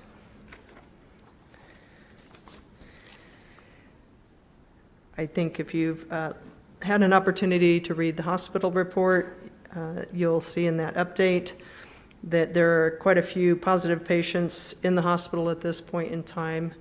Those individuals, that number, ebbs and flows. Sometimes it's lower, sometimes it's higher. It is, again, a point in time piece of data for us to use in our decision making. Any questions? Director Burley? Yes. Good morning. Good morning. I'd have a couple of questions for you if I could.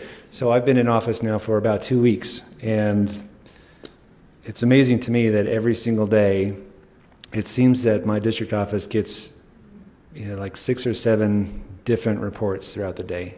Correct. It's a lot of reports. And they're all they look like in real time, right? So my question is, who is, just for my own information, who is doing this reporting on your staff, and is it taking away from other important work? There's actually a number of people. We have 4 individuals that work on the data itself, and it takes a varying amount of time depending upon what we're asking them to do, whether or not it's the daily report, which they have fairly well streamlined, or whether or not it's an additional report, which oftentimes we do try to provide you once a week with updates for hospital reports where you're getting those graphs and so forth. And then we have staff that review, so looking at the daily case summary report that you receive, we do have staff that review that for accuracy, remove any kind of duplicate counts and cases that they can correct at that point in time.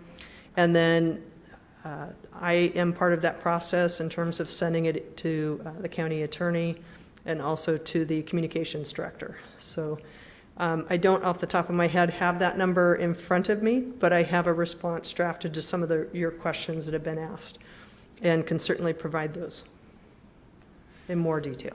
Great. Well, I understand the recording data and following things to track trends and things like this, but, and I don't want to seem insensitive, but some of the information that we're tracking seems to be, I don't know what it's being used for. It's just being tracked. So maybe at another meeting, you can explain that to me. But something I haven't heard, and now that we're into vaccinations, perhaps, at one point do we start evolving these reports to start focusing on number of people vaccinated, things like this, and what's really the logical end to it? What is, because I'm sure your 4 or 5 or 6 or 7 staff members don't want to do real-time reports every single day forever, right? I'm just curious about it. Well, yes, it does take time for us to do these reports.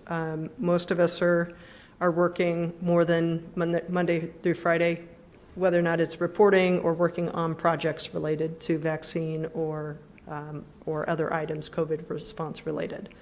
So whenever we can shift our focus and pivot to spend more time on other tasks, we're certainly open to that and supportive of that, but we also may want to make sure that we're giving the data that's being asked of us and ensuring the accuracy of that data.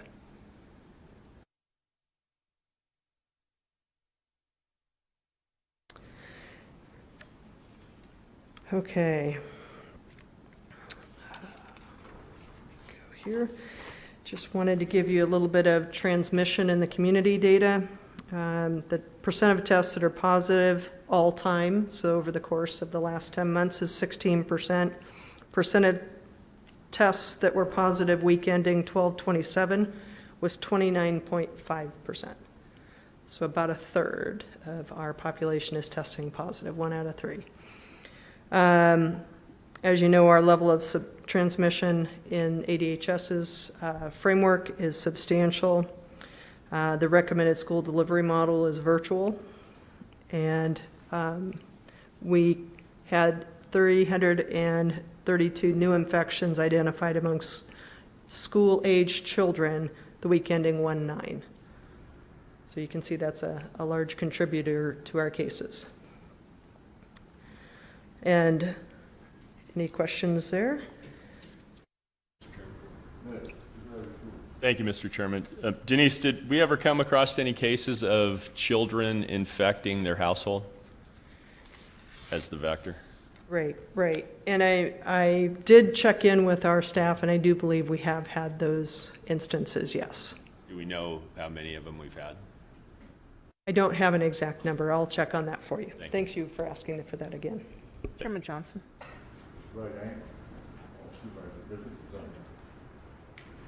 Denise, Banner Health put out some information saying that their pediatric cases were increasing in December and January. They're admitting hundreds of these cases into the hospital each month. Are we seeing that in Mojave County as well? And do you have a theory as to why these pediatric cases are now skyrocketing? Supervisor Bishop, I don't have any data to support that here in our county at this point in time.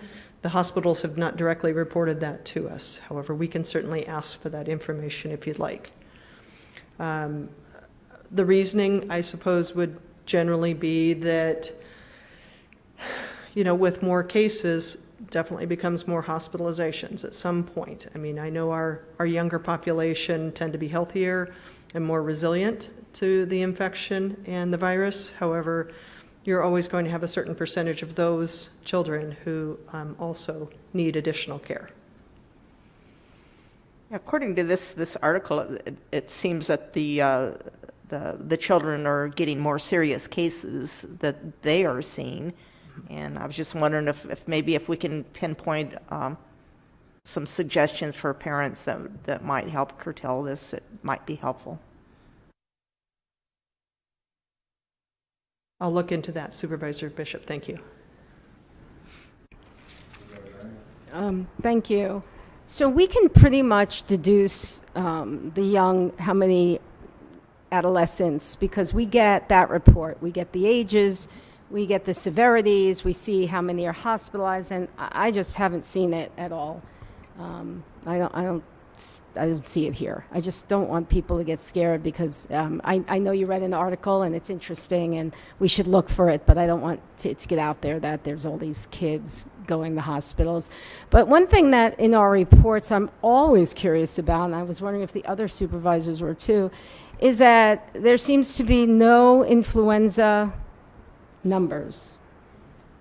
Cases appear to be very low at this point in time. I have not heard otherwise, but I will try to reach out to ADHS and see if we have some specific information for our county to Right. to I think report at this point, maybe they have some explanation. I mean, I'm not saying people don't have COVID, but maybe people have it in their system, and then they get the flu, but it's counted as COVID, and I just think it's a little. And again, I mean, it's like we talk about the same thing every week. Right. You can go back and forth, but it's just interesting that week after week, day after day, there's maybe one influenza out of the 4 hospitals that report, one, maybe 2, and I just think it's interesting. And the numbers, and Do you know why, or you have any thoughts on why in the last few days the numbers of deaths have gone down, the number of cases? I mean, we're still getting the same, people are testing because we have the means to test, but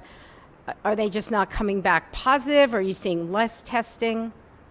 Supervisor Angus, what I can surmise from that is that we're also on the other side of the holidays. We've seen the spike as a result of holiday gatherings and events, and we are 3 weeks beyond that. So I'm not going to say that I'm confident those numbers won't change, but I can at least say that that could be a potential explanation for that. That's positive. Yeah. I'd like to think so. Looking for Yes. positive. Yeah. And related to your question and your comment about flu, they also do flu testing for those individuals that go to the doctor for flu-related symptoms or COVID. So they can test for either or of these. It's not and I'm sure they're testing for both when people come in for symptoms. If they're going there, let's say they get their test at a place and they're tested positive for COVID, and a couple of days later, they're just not really feeling good, and they go saying, does the hospitals or the providers test again? They probably don't, because they already have a diagnosis. Correct. So Right. I think that might skewer the numbers a little. Yeah, I mean, there's a number of different factors that play into it, of course. There are people who are staying home when they're sick and not getting tested at all. So Right. which is a great explanation, and I hope that's what people are doing as well. If you're not feeling well, stay home. Certainly. Thank you, Mr. Chairman. Denise, the lack of flu cases I find interesting. You made a chart for me last year, and I believe in mid-February we had 175 flu cases that had been reported to county health, and now we have none, or one. We have a few. Yeah, Yes. Yeah, I mean, certainly much lower than in previous years. It seems odd, and then in the 30-day period from mid-February to mid-March, we went from 175 cases to 0 on the chart that you provided. I just thought that was strange, and at the time I counted it to apparently people weren't washing their hands, and the public service campaign of wash your hands and cover your coughs was really working well. Well, I'd also say that there are some who are wearing masks to prevent COVID, and so in those cases, those are our greater risk individuals, and they may very well be protecting themselves in a different way. Could be. So, Thank you. Certainly. Director Burley, the questions that Supervisor Lingenfelter had, you're still required to report to the governor because of the executive orders on those reports that he's talking about, correct? Some of that information, yes, but not all. Correct. Thank you.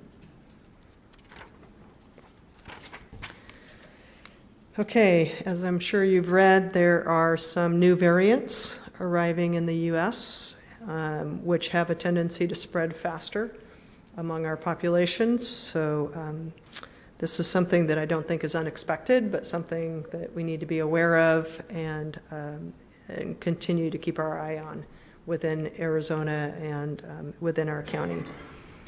There is a new one that was found specifically in California that was L452R, and they're unsure of the spread of that compared to the United Kingdom version and variant that has been found.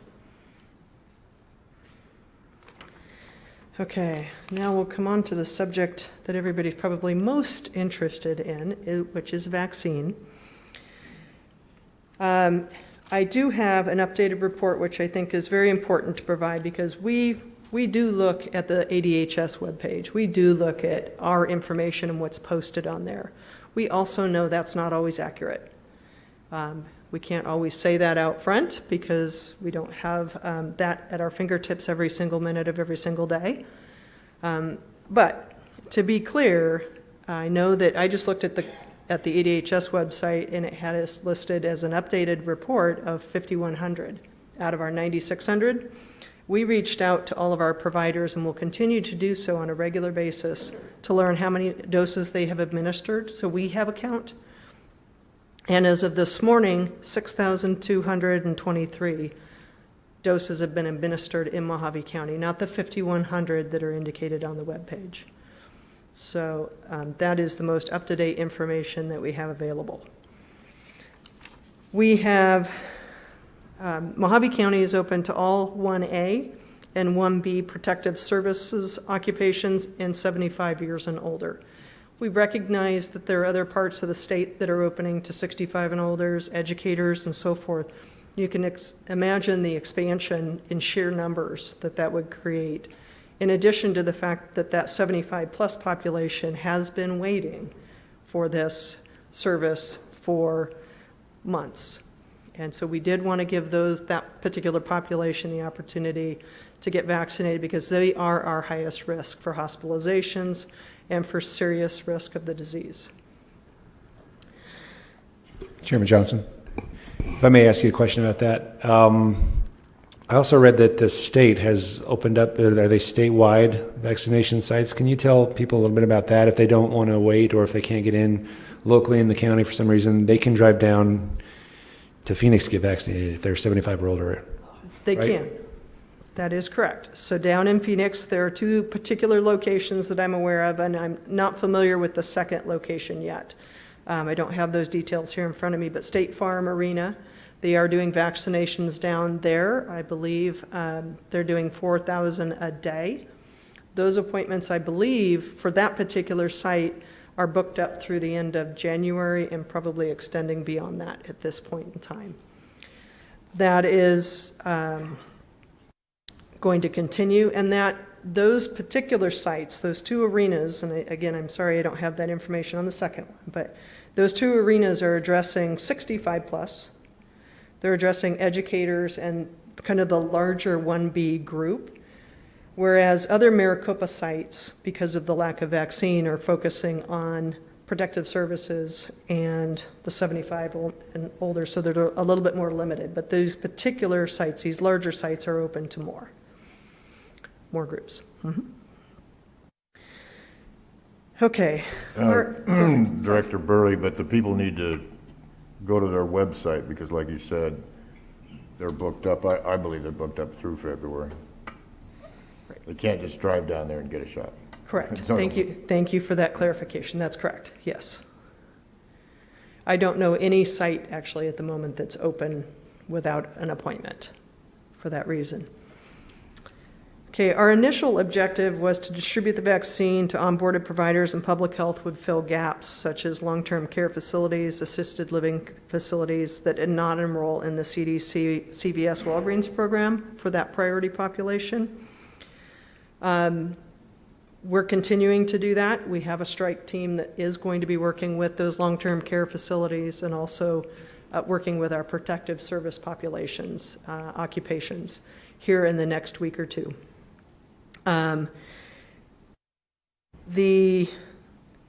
Sorry, I lost my train of thought. Wow. Take a breath, right? So we are looking at some of the issues that people are facing with scheduling appointments. There's a few that I want to list, and I want you to be aware that we are aware of them, for one, and that we are taking some steps and looking at steps that we can take to address them. Many of the providers, when they came on board as onboarded agencies, onboarded providers for vaccine, didn't have all their systems in place, their scheduling systems, their capacity, their everything really in place. So I think they are adapting to the conditions and trying to update their systems and processes to address and handle more appointments for COVID vaccine. So we are working with all the providers on that. There are concerns, of course, from providers based on what you've heard in the media about whether or not there's a second dose, whether or not those have been released, whether or not they're on hold, whether or not they're available. We're trying to get some answers to that as well. I think the public needs a confirmed answer on that. So with the second dose, is there a period of time they have to get it within? It can't be sooner than the 28 days with the Moderna vaccine that we have. The Pfizer would be 21 days. And then they're recommending within 3 months. I mean, obviously, they recognize the challenges facing individuals trying to get in even just for a first dose, and knowing that that challenge will continue moving forward until we can, well, even after we get all the resources up, to be honest. I mean, if you look at our Mojave County population, if you look at the 65 plus, that's a third of our county population. That is, that's a lot of people. To try to do 60,000 plus people and vaccinate that, if you were just looking at that particular group, is a lot.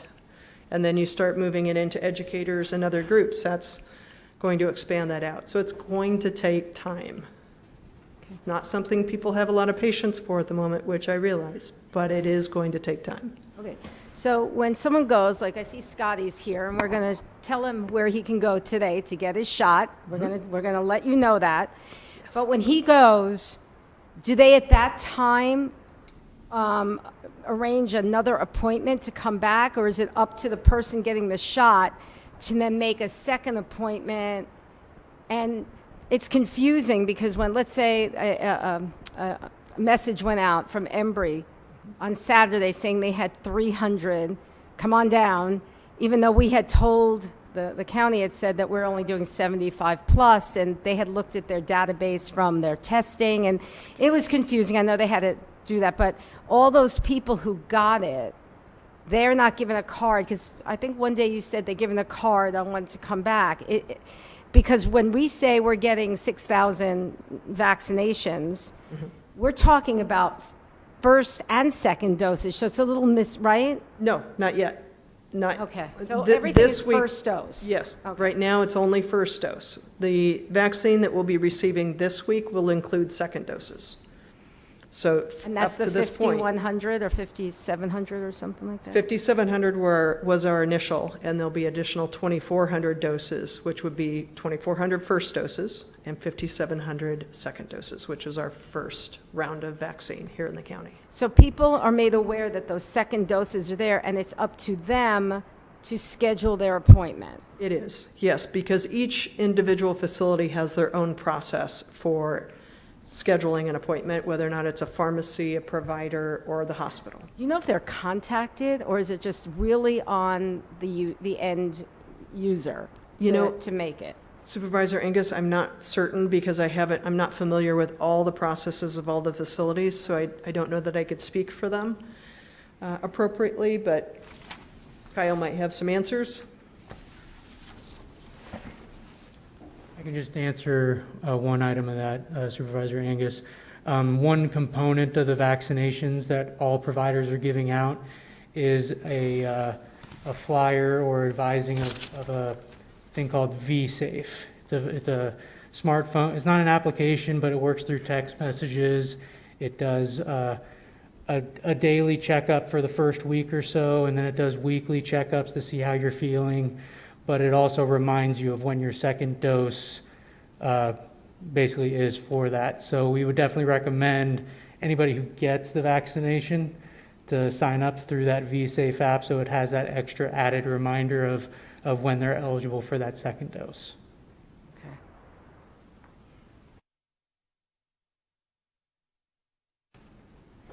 I know you're going to get to the... Yeah. So I'm done. Absolutely. Thank you. Certainly. One other additional challenge is a number of these facilities have their own staffing issues as a result of COVID. So they're trying to address those as well. So we're working through all of those with those providers and looking to see how we can contribute more on our side as well. Okay. So our current objectives, certainly to continue to evaluate the vaccine distribution within the county and ensure that it's getting out as quickly as possible. And when needed, making adjustments to that allocation to ensure that it's going to groups that are going to be able to get that out quickly. The second issue and objective we're working on is the lack of providers, which we fully recognize in Kingman. This has been sort of ongoing. When Embry came on board last week with sites in Lake Havasu City and Bullhead City. Each of those will be receiving vaccine this week.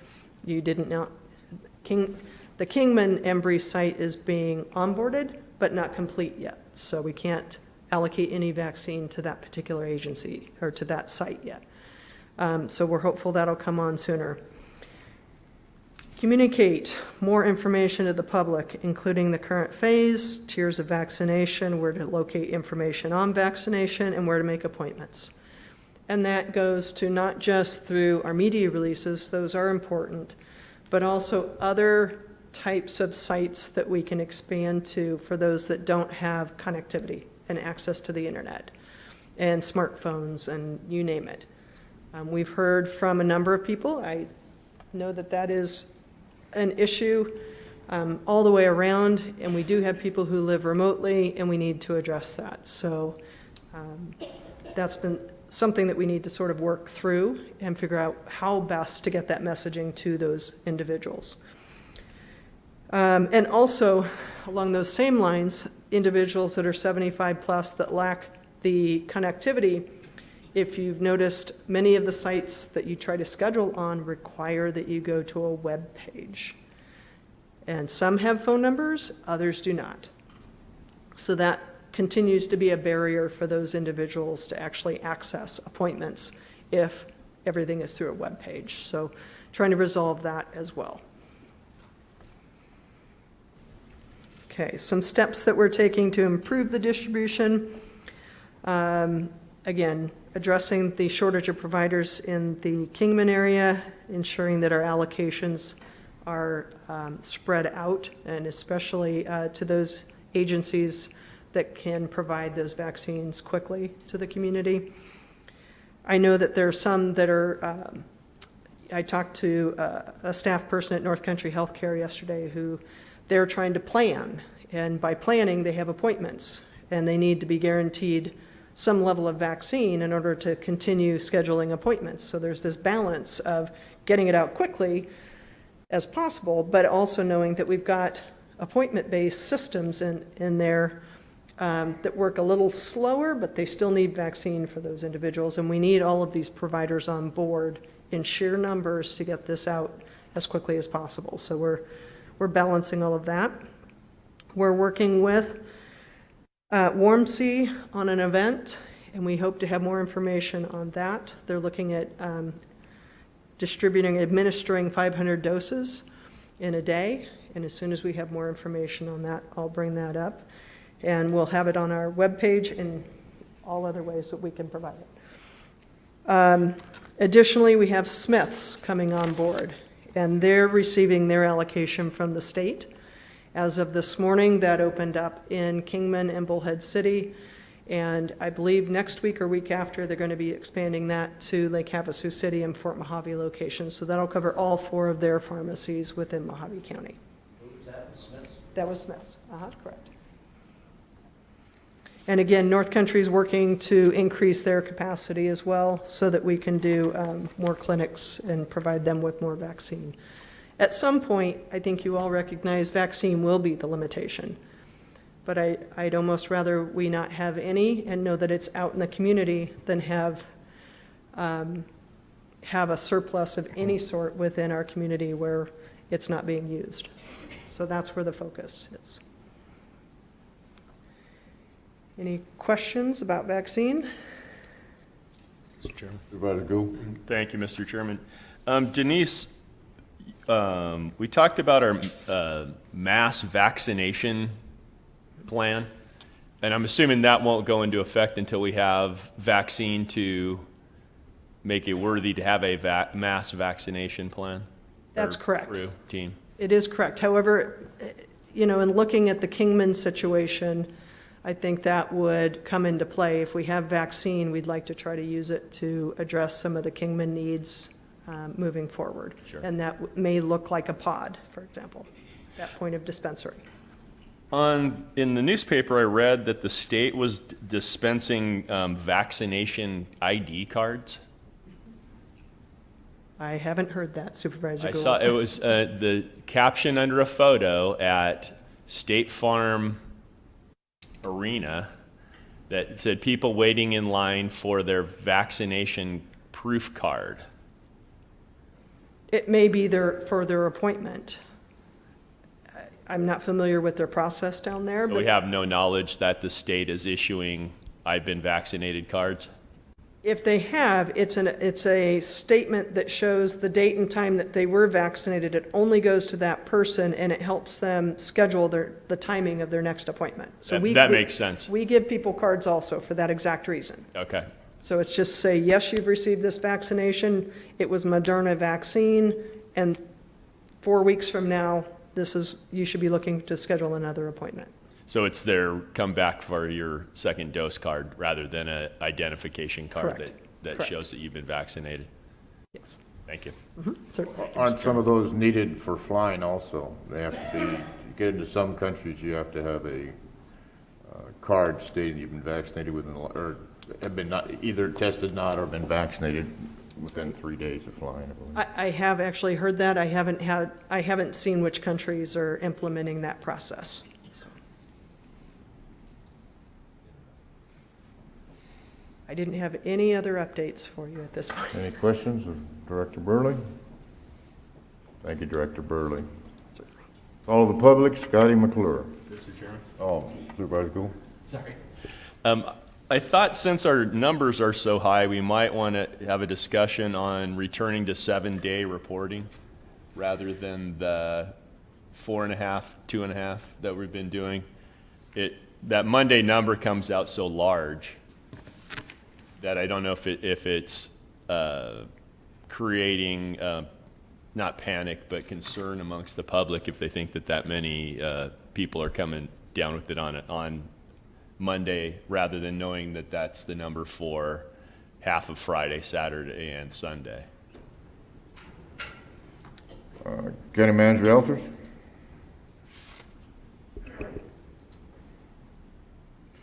Mr. Chairman, Supervisor Gould, we are, your point is well taken. We are doing everything we can in the headline as well as the body of those press releases to explain if that was a daily report or if it is a 2-day or 3-day weekend report. We came to the board and asked for a little bit of relief a while back because from about March to, I think, October, we were doing a 7-day report. And as you heard from Ms. Burley earlier, it takes quite a few people to deliver it. And I know there are days when it still comes out later than anticipated. But honestly, it was causing quite a burnout to our staffing. And so we pleaded to the board for relief, and you were kind enough to grant that.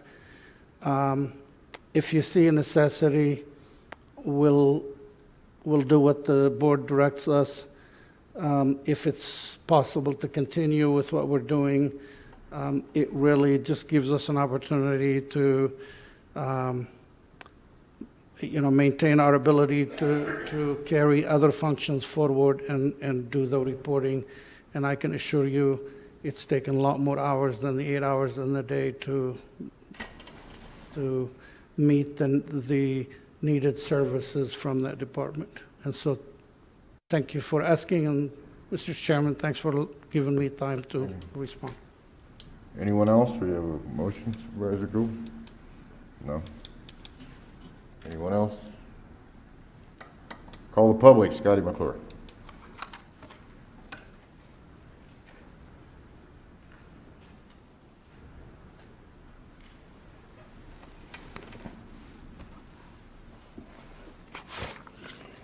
It's a good thing I put that application in to speak, huh?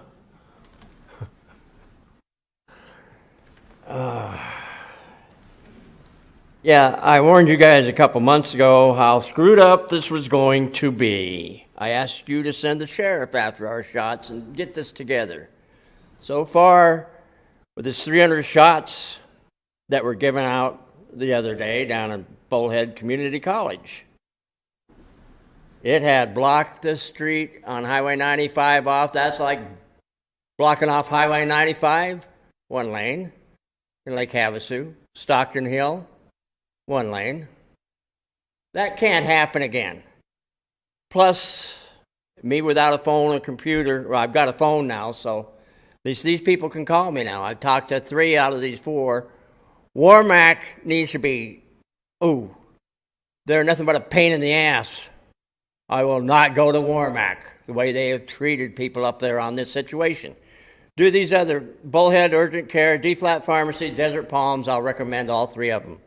And now I guess Smith's, so now I guess where I'm going right after this meeting.